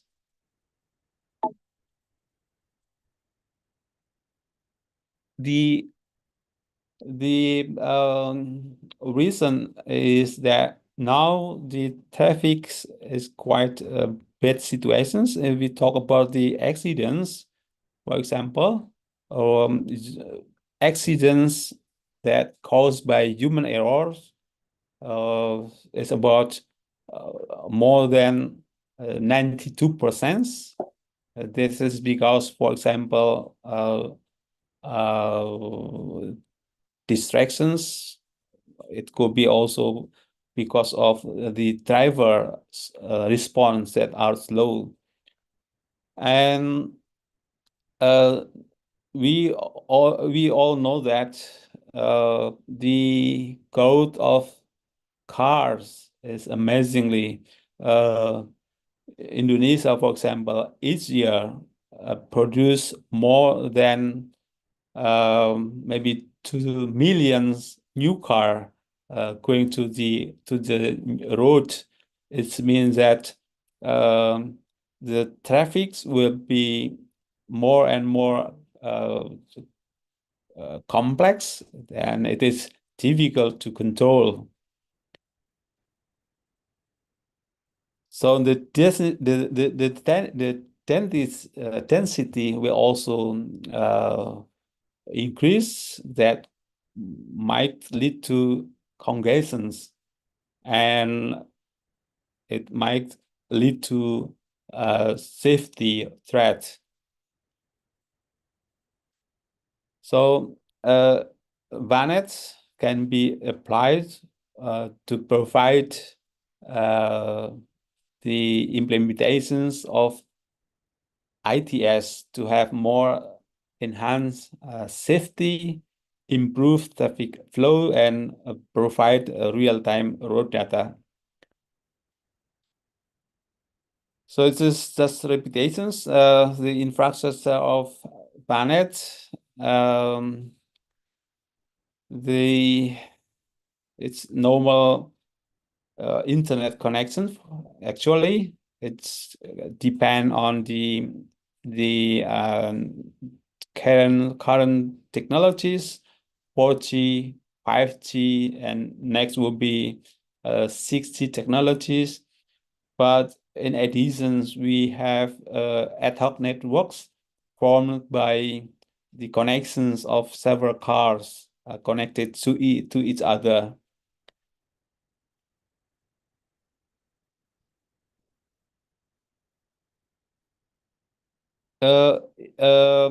VANET, in each car, they have what we call OBU that is installed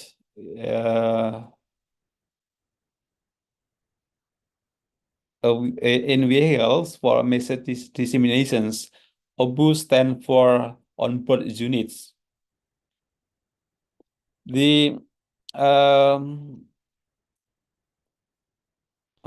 wait a minute. The technology for communications, we can apply the current technology. For example, DSRC. It could be using wireless Wi-Fi. It could be also using other short range communications technologies. It's just different applications applying the VANET. We can have driving assistant applications. We can have safety informations provision applications. We can have also driver warning applications. Different applications, different functionalities and feature can be developed for that application types. Now I'm going to talk about the challenges. The two challenges for VANET are the first is stable and extended networks, and the second one is security. If we want to have a good, stable, extended networks, then several challenges arise. The first is about how we can have kind of programmable V2X environments by thinking about the reflections, intelligent reflecting surface. VANET that formed by several cars in a city, usually or usually have an environment where several high buildings exist. So we could provide reflection systems that will provide a good reflection for the wave transmitted from one device to another device. Then it could be it could provide better communications systems. So provide material for reflecting such intelligent refracting surface is another challenges. It could provide stable and extended networks because of the reflections of waves sending by one point to another point is good enough. Another challenge is what we call tactile communications. The tactile communications enable real-time transmissions of haptic or sensual informations, allowing for truly immersive experience for onboard vehicle users. So we as a user for applications installed in a car, of course, want to have a good quality of applications running on our car. Therefore, provide communications for that purpose is very challenging. The third challenges is hybrid, providing hybrid communication system, combining radio frequency with the VLC, that is visible light communications. This is another challenges for the communications people to provide extended networks.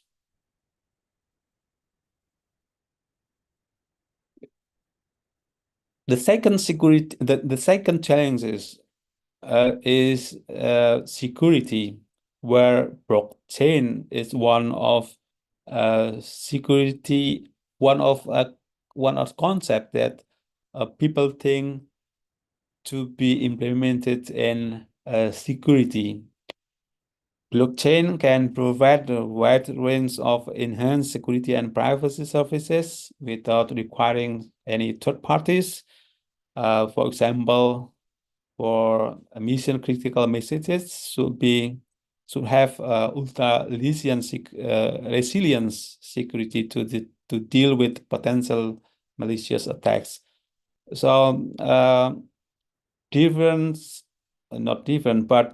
several car can be assumed as a node where they can then exchange informations about how they can provide security scheme for their self in that community.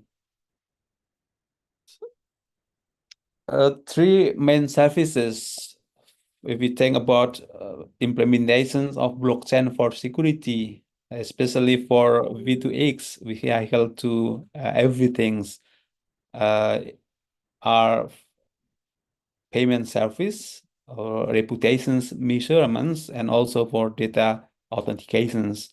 So these three services are very important in ITS. Intelligent transportation system, if we talk about the payment service, of course, each car, they are connected to the networks, run some applications that among of them may be not the free applications, but they have to pay. Therefore, the payment service must be secure. In the future, there are many other challenges.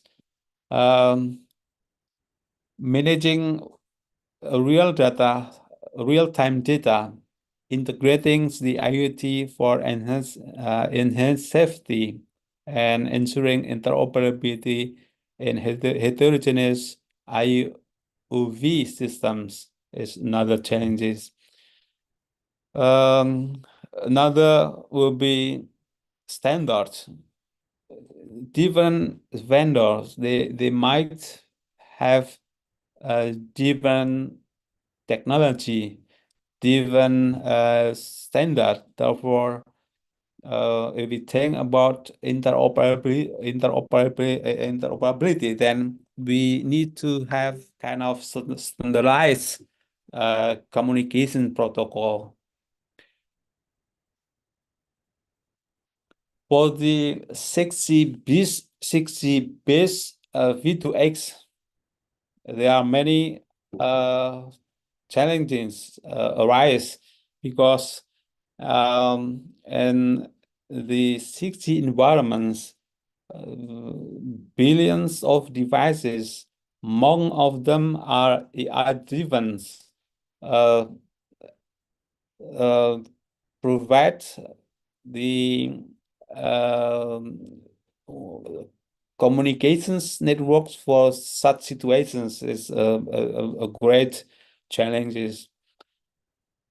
There are many innovations that can be developed.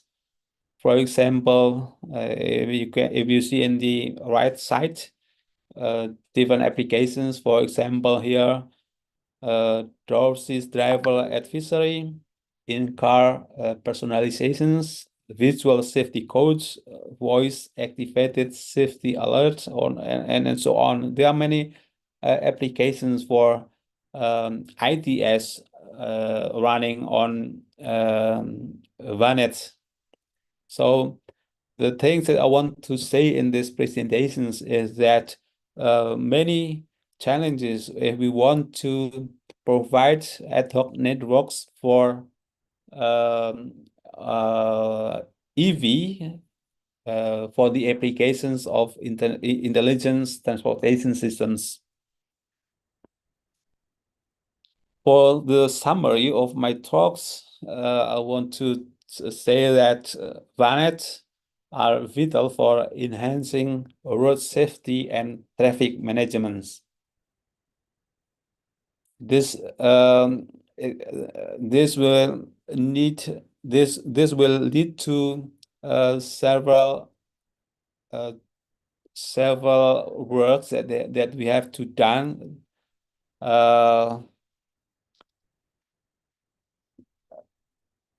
And then I want also emphasize that integrating emerging technologies to address unresolved issues in safety, traffic, and beyond, serving a resource for advancing research is another thing that we have to think about in the future. Okay, that's all I want to say. Thank you very much. If you have any questions, then raise hand and I'll try to answer. Thank you very much. Thank you. Okay, thank you, Prof. Thank you, Prof. Selo. Maybe another participant. You want to give some question or what? Let me introduce Professor Insinyur Selo STMT MSc PhD IPU ASEAN Eng is one of lecturer information and computing science from Gajah Mada University. He is Prof to Information Computing Science, Mobile Technology, Distributed Computing, Computer Software, or IT ya. IT. Education background itu from Doctor, PhD, Technology Information Communication from University Norwegia, Master from University of Gajah Mada. Correct, sir? Prof? Professor? Yes, Is this correct? yes, everything's okay. Okay.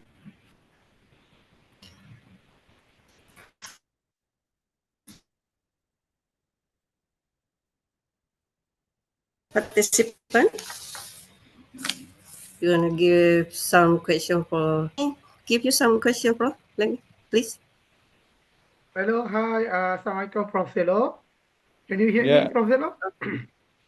Zelo, I'm Dr. Majid here. Actually, we are doing a lot of in transportations, management, blind spot and black spots, determinations, and also helping the governments to look on the yearly budget for this particular road environmental factor. So I would like to know when using VNet, because we know VNet is type of like a BYD and Tesla, how we can implement VNet in Indonesia or Malaysia, especially to understand the places with sometimes failure sensors, or in the urbans where the signals are very, very, very low. Can you explain on that? Thank you. Yeah, the VANET, based on the ad hoc networks, it's formed by communications communications systems owned by each car. In a conventional car, of course, it is difficult to have such networks. But if we think about EV car in the future, each car will be they will have installed communications module in the car in the car, and then they can form communication networks. So I'm talking about the in the future where EV car already dominated the road. So usually the EV car they have kind of short distance communication range. It's about maybe only 100 meters. But if we think about car in the roads will especially in an urban area, there's a lot of car along the road. Then we can make a kind of cluster of that car. For example, in a range of 100 meters, then each car, all car in this range can be cluster in one cluster, and another different car in another cluster. Then yeah, that's maybe if you talk about if your questions is about how we can implement in Indonesia, I would say that maybe it is difficult in current technology and in today's car, but in the future when each car has already communication systems that are short distance range communication system, then we can have such situations. I also would like to ask you, because when we know that even Uber and Google already stopped the autonomous car, even in the open road in front of the Google itself, where the network connectivity is very high due to the failure sensors. And since I take another example about BYD and also Tesla, when they are used in Malaysia, especially in the hillways, they cannot get the signal at all. And that is the most important problems to identify on the black spot or blind spot. Until we in Malaysia recommend, we in my group and some of the team recommend to use near miss detections to identify the distance between them and identify the black spot and blind spot. So when you're saying that VNet in the future, I still have some queries, because even the automated car in Google, they hold the automated missions, although the internet or cloud internet is very strong. Can you Okay. advise on that? Thank you. I'm not. I have no idea about that. About the Google car or Tesla car. I mean the communications they installed on that car. In my opinions, the communications installed on that car will be communications using the maybe 5G or 4G technologies. It's communications to the infrastructure, not communication to the other car. So Vanet saying about communications between the car.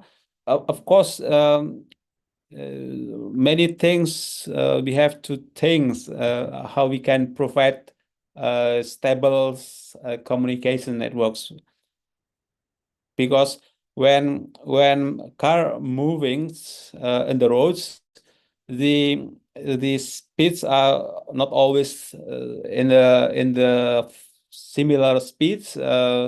Some car will fast, some car will slow, and then how makes a stable cluster is also another questions, of course. So we need to work hard to realize VANET in for that applications, of course. Thank you, Prof. Thank you, Prof. Can I ask one question? Yes, sure. I'm not Prof in IT, but I have experience problem in this Mecca. It's because because I was already using the Mecca is already using for 5G. If we have a handphone 4G, we have a problem to connect our family in Indonesia. The question is, what the difference of the 4G and 5G in speed? Yeah, if we talk about speed difference between 4G and 5G, of course, there's an increasing speed, but the things that we want to have in the 5G is about the low latency. That is quite different latency, low latency. 5G has a very low latency comparing to the 4G. So for the applications, I mean, if we talk on the applications that are enjoyed by human directly, then there's no difference actually.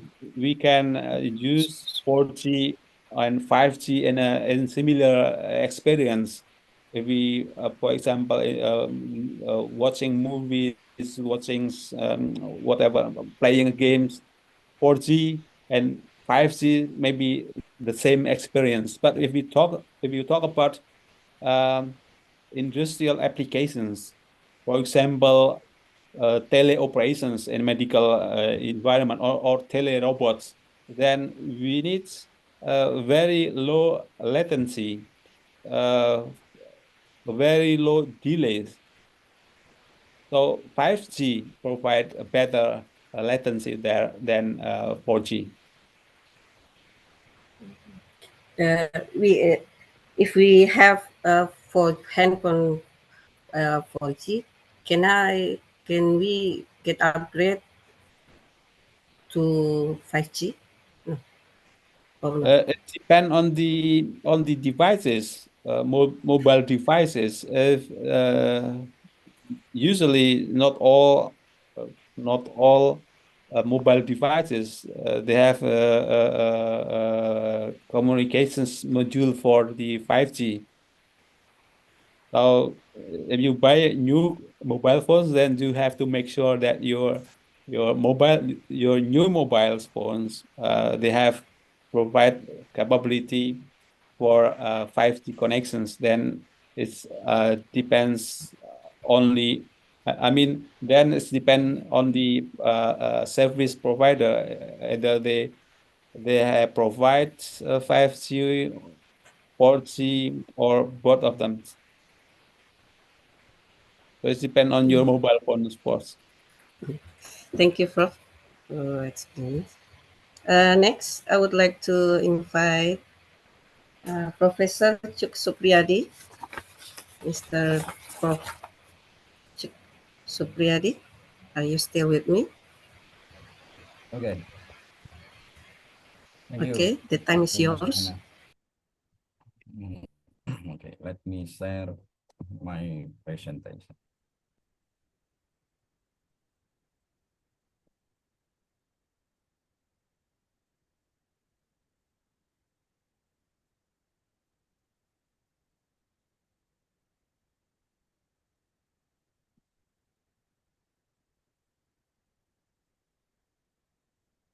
Can you see my presentation?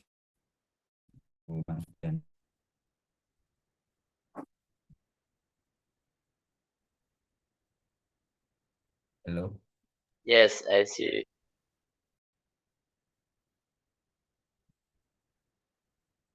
Okay. First, I would like to thank you, and I would like to take this opportunity to express my gratitude and thanks to Ariteki, especially Pak Purwanto, for inviting me as speaker in International Seminar today. My presentation topic is research and on green energy and natural resources based manufacturing in Indonesia. Actually, my presentation topic does not have the direct correlation with the digital technology, although the digital technology application is very important in all sectors, including in energy sectors. Okay, next.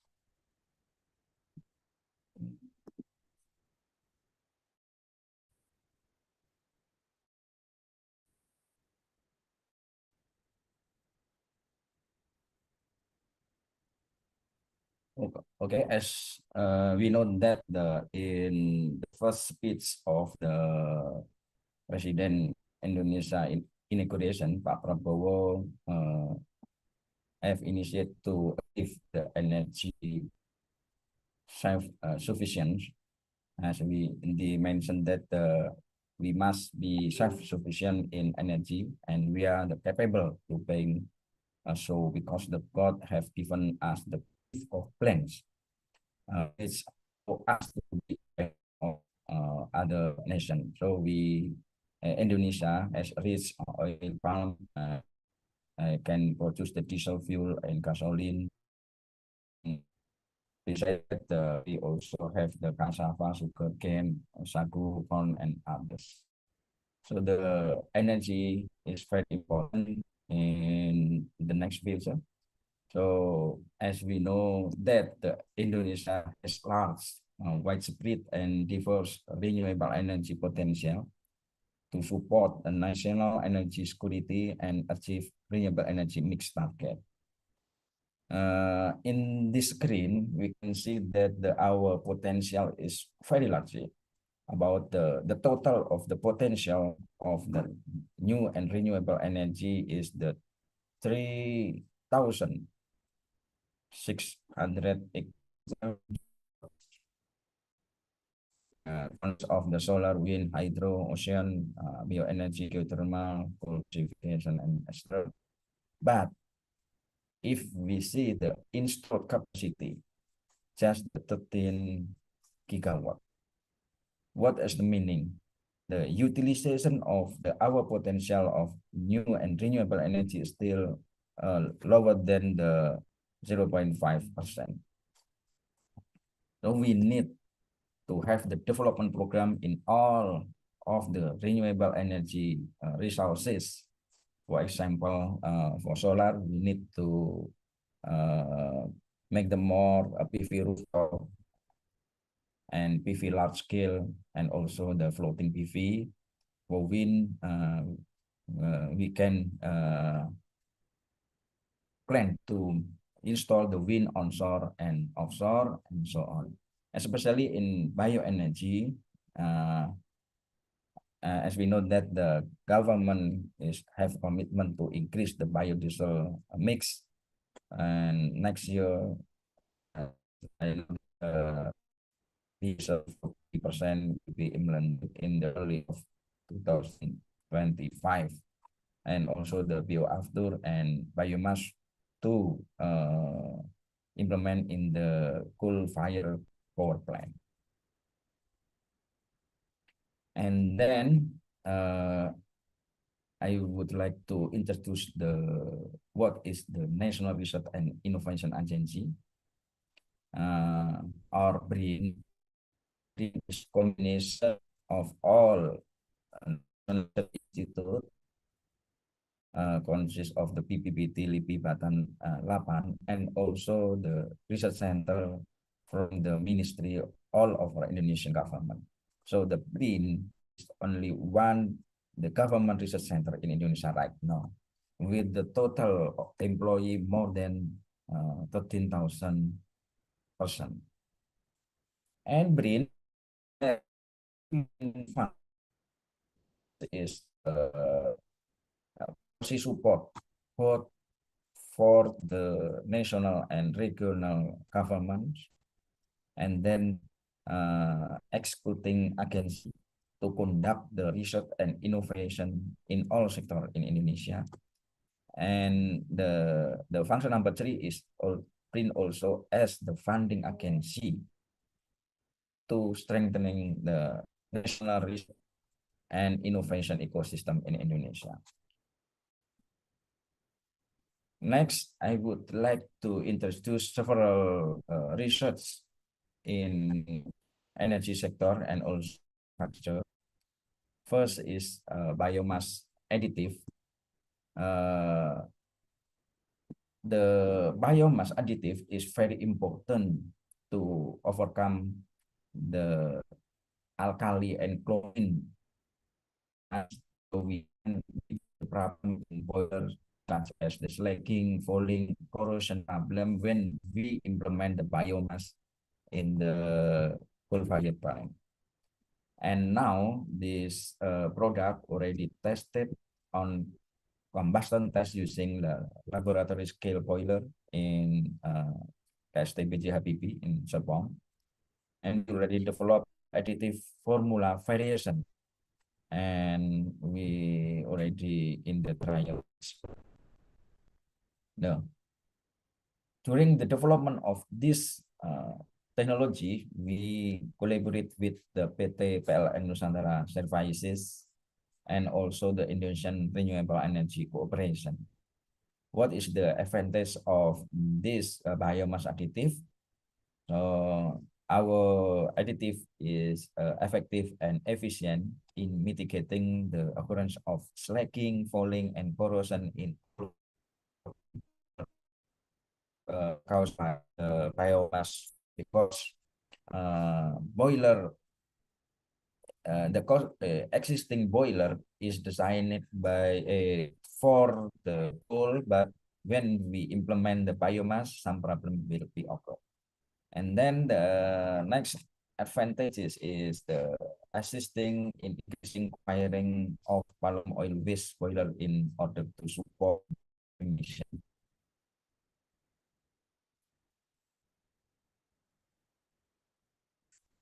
Next is we also develop the waste processing into electrical energy. PSEL means the pengolahan sampah menjadi energi listrik ya. Waste processing into electric based on 2 key technology. First is thermal hydrodrive technology.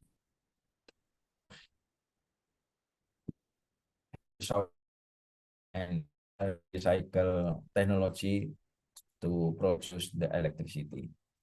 And the status of technology is for generator already implemented in Tangerang Selatan and also Sangatta. For the production, still on the trial base in Soreang in Bandung agency. We have the part with the PT Bumi Resik Nusantara, and some advantages from this technology is reducing TPS, tempat pembuangan sampah terpadu, ya, on the 30 until 50 tons per day, and we reduced the transportation from the waste source to the TPA or landfill. Need more or less 500 meters square. And the raw material for the incinerator is water, and we can produce electricity as bonus. Is multi-condenser pyrolysis machine to process plastic waste to fuel. So we also developed the machine to process the plastic waste to fuel.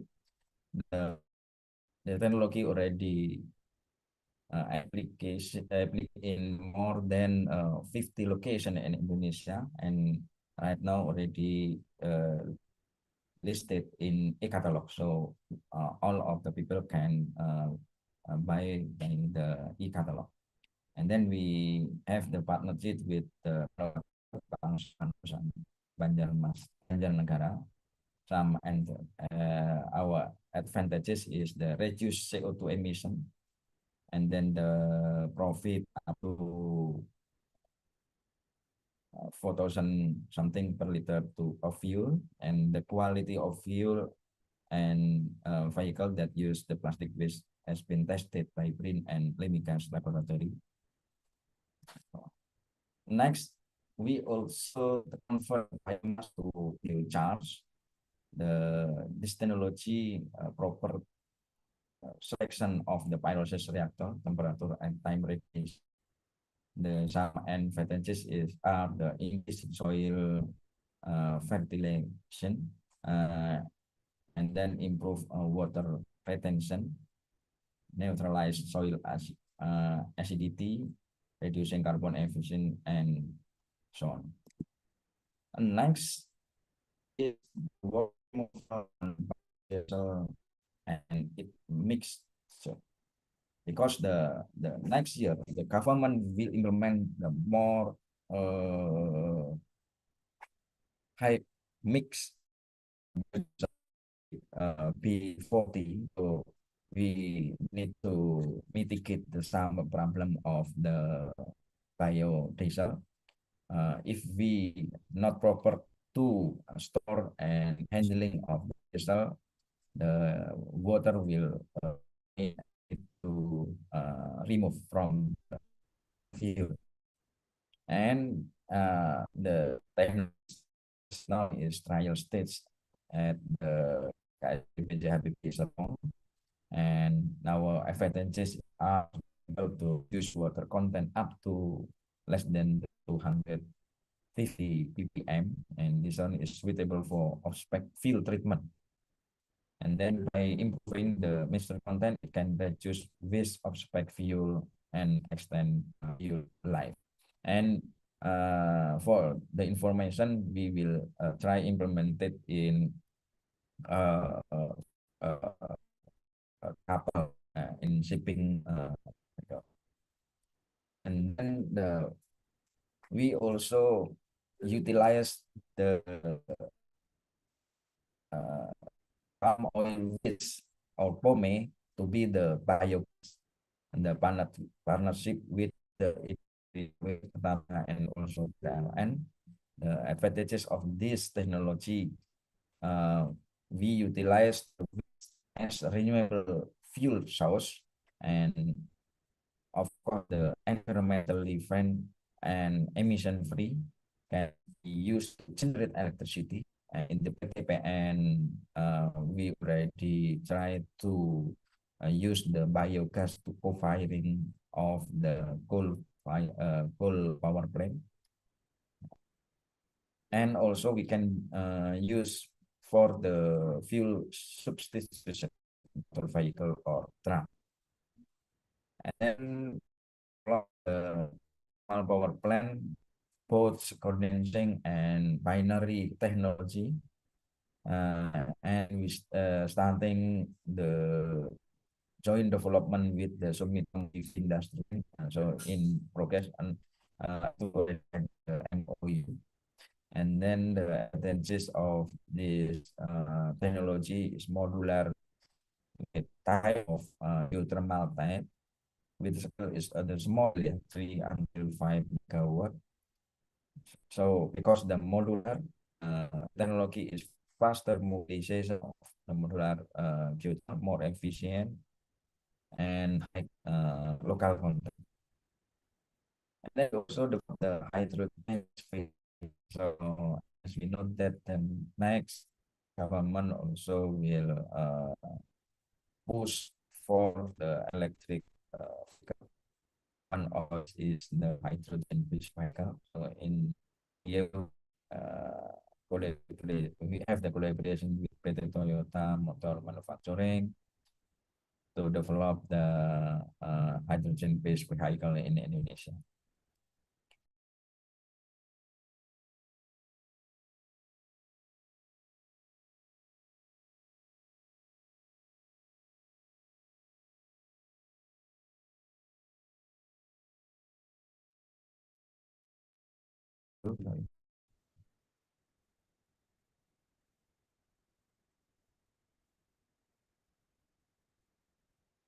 Halo. Halo, ya lanjut. Microtechnology, we develop the microcontroller in the strong, and the status of technology is in. So we have the collaboration with the PT PLN, and we try to implement for the remote microgrid. So have collaboration with the institute and also Japan. For the Australian, we have planned and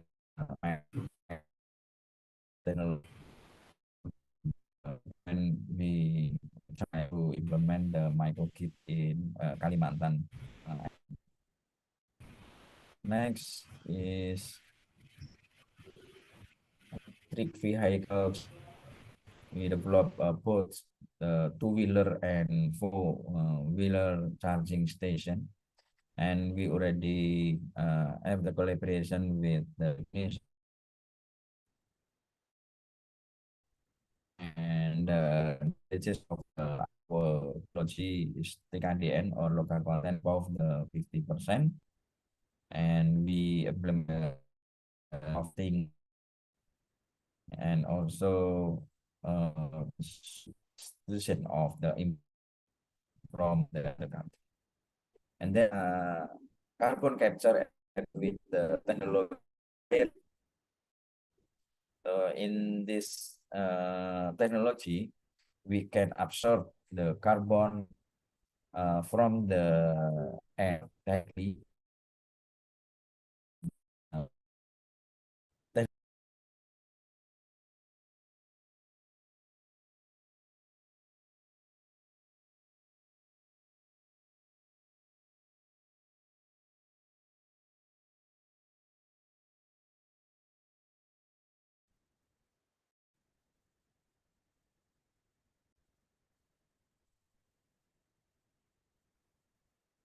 To reduce CO2 emission with a capacity of 10 liters per day. And for the manufacturing research, we developed the salt production technology. We improved from the previous technology in the conventional way, conventional technology. the production per hectare per day, we sound about the 0.2 ton, but in new technology, we can produce the 2 until 3 ton per day. And then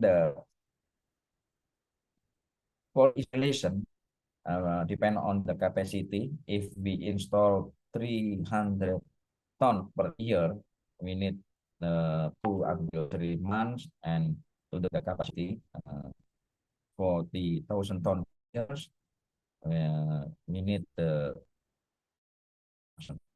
our advantages is providing start into industrial, so we upgrade the sound quality into the industrial grade, and then the product quality already meet with the SNE and no use the chemical.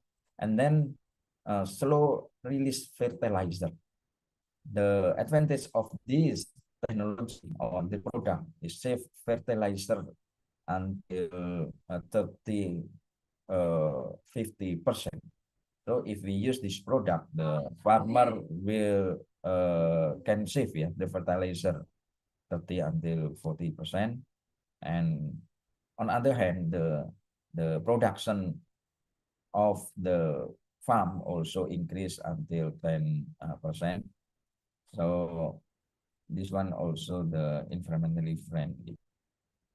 Next, we also develop the liquid organic fertilizer from the recent plant waste biomass, already patent, registered patent, and then the status of technology is verified until next year. We have the collaboration with the PT Pilar Gelora Mandiri and Kadin. The advantages is the support organic farming. Next is this one is to support the sugar factory. We already have the design and engineering for the modern and integrated sugar mills with the capacity 6,000 until 8,000 ton per day. And the advantages of this technology is the national breakthrough to become the independent of national sugar industry with the maximum local content. And this design already implemented in East Java. And then this one is pit water treatment is combination method of AOP and RO method. The advantages are the water problem in pit tank solved and can be applied to IKN, and then the easy of operation, fast processing time, low sludge yield, and low maintenance cost. And then the ozone plasma technology food storage. So food storage is very important, and we developed the non-freeze storage technology. We use the atmospheric, so we use the temperature in the atmospheric, but we can control the by ozone plasma technology as sterilizer. The technology just the licensing process with the prospective partner PT Depot Technology Semarang. So the advantages are the extend the shelf life of food, reduce the risk of pathogenic microbial infection, and no chemical to maintain the quality of nutritional value and meet the food standard. And they also develop the electric car. Right now it's still under the testing. Also the vertical smart parking. This one is very important, especially for the big city. So we in this design, the capacity of a vertical smart parking is 10 cars. Mr. Chu, you have 5 minutes left. Okay. And then the TKDN is the 70%. Next, not only in the road, we also develop the electric outboard motor to fishermen, and we apply the GPS and SCADA technology for in the battery technology, and we also develop the high density battery, and we already trial in West Java. This one is the kapal penangkap ikan from KKP. We already design and discuss with the KKP. I think this one is breakwater mine protection layer for the beach to minimize sediment control in the beach. I think this one is all of my presentation. Thank you, Mas Diana.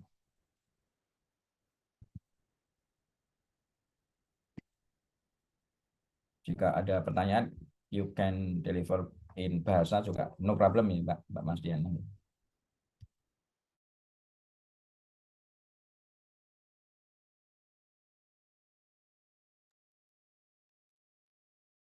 Halo, Ibu Mas Diana.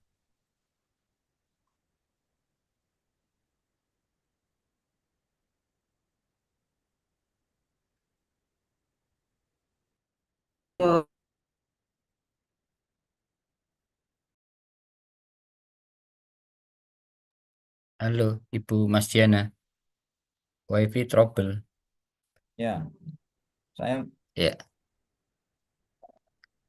off cam ya, kan kalau nyalakan enggak ini ya, enggak bisa ya. Oke. Cuaca ini agak using kurang bahasa bagus. Iya, ini cuacanya kurang bagus. Dari semalam juga hujan terus. Semarang, Prof. Ya. Halo, Thank Ibu you. Mas Diana.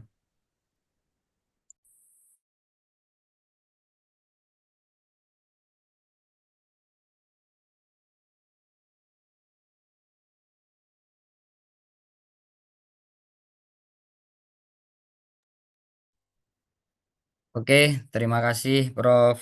Cuk Supriyadi. Teman-teman peserta seminar, mungkin ada yang mau disampaikan sambil menunggu jaringan dari Ibu Mas Diana. Silakan teman-teman peserta, mungkin ada yang mau disampaikan ke Prof. Cuk Supriyadi. Tadi sudah disampaikan ya, bisa bilingual ya. Monggo, bahasa Inggris oke, bahasa Indonesia oke. Monggo. Bahasa Jawa udah juga. Oh, hadir Bu Mas Diana.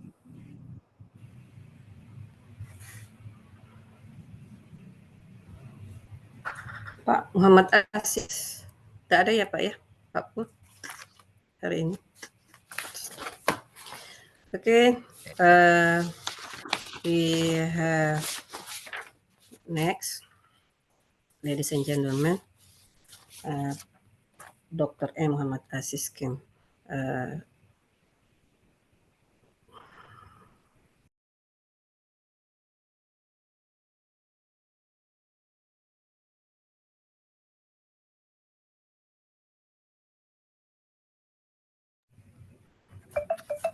So sorry. Dr. Muhammad Asis can have time from this moment. Now, the end of the webinar, I would like to remind that this webinar organized by several university collaboration with Artekid, Indonesian Engineering Research Association, BRIN, Innovation and Research of Indonesian Government, Editorial Journal or ABJI.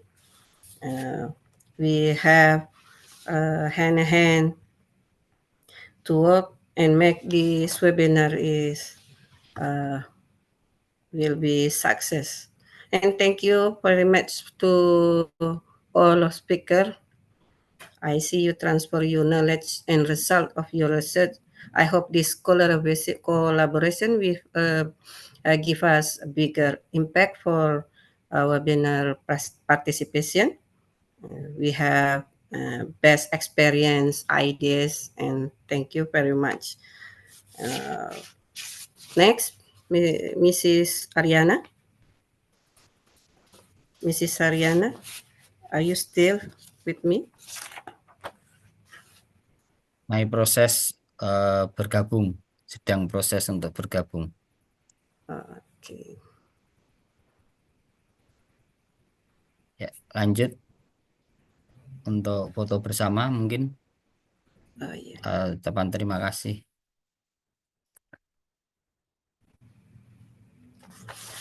Thanks to all speaker,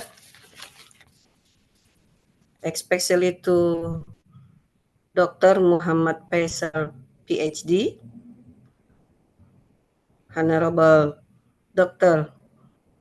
Majid Majahar Ali, Honorable Professor Insinyur Selo, MSc, PhD, IPU, ASEAN Eng, Honorable Professor Cuk Supriyadi from BRIN, our keynote speaker, Professor Sapi Samaum from King Abdul Aziz University, and Professor Dr. Insinyur Purwanto STMN, Angni Maritime University. And we can now, maybe we can take a photos for a moment. Okay. 1, 2, 3. Oke, terima kasih Dr. Majid, Khan Mahajar Ali, ya, terima kasih Prof. Supriyadi Alinandar, STMN, terima kasih Dr. Syafi'i, ya, dan terima kasih Dr. Muhammad Faisal serta Prof. Selo, MSc, PhD, IPU, ASEAN M. Pada kesempatan hari ini seminar internasional yang pertama ya ini sudah dilaksanakan dengan lancar. Kami selaku ketua mengucapkan banyak terima kasih. Mudah-mudahan ini langkah awal bagi kita semua. Ya, harapannya ke depan nanti akan lebih baik. Terima kasih, saya kembalikan ke Ibu Mas Diana. Thank you very much, Mr. Purwanto. With the word Alhamdulillahirrahmanirrahim, webinar international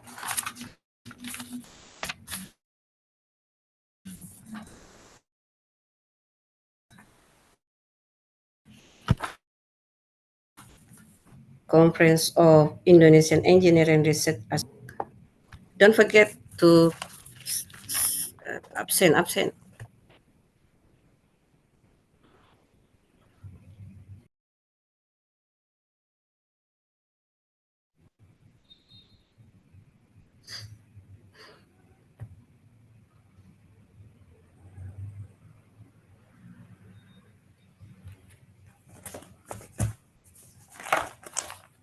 The participant, if you want to leave this room, it's okay.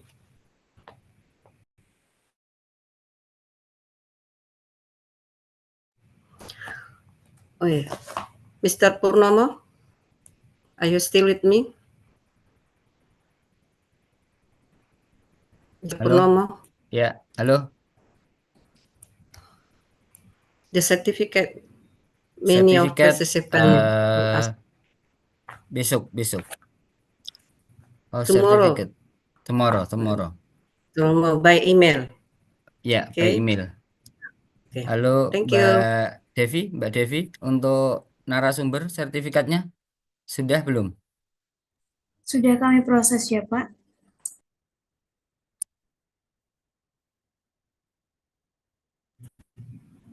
Halo, Thank you. selamat siang. Salam. Ji, Pak Dokter. Oke, siap. Thank you, Eh, Prof. thank you. Siap. Bentar ya. Oke, oke, oke. Ya, bentar ya. Ini sedang proses untuk closing dulu.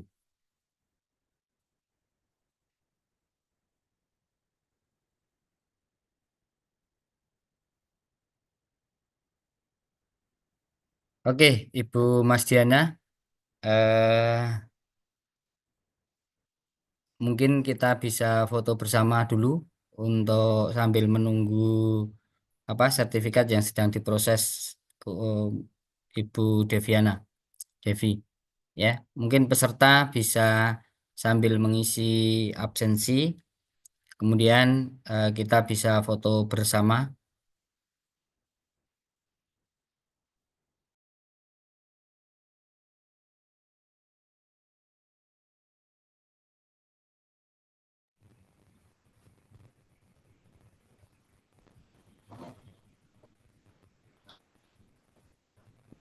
Ini beri apa Pak? 1, 2, 3, terus. Pak Pur, Mas Pur.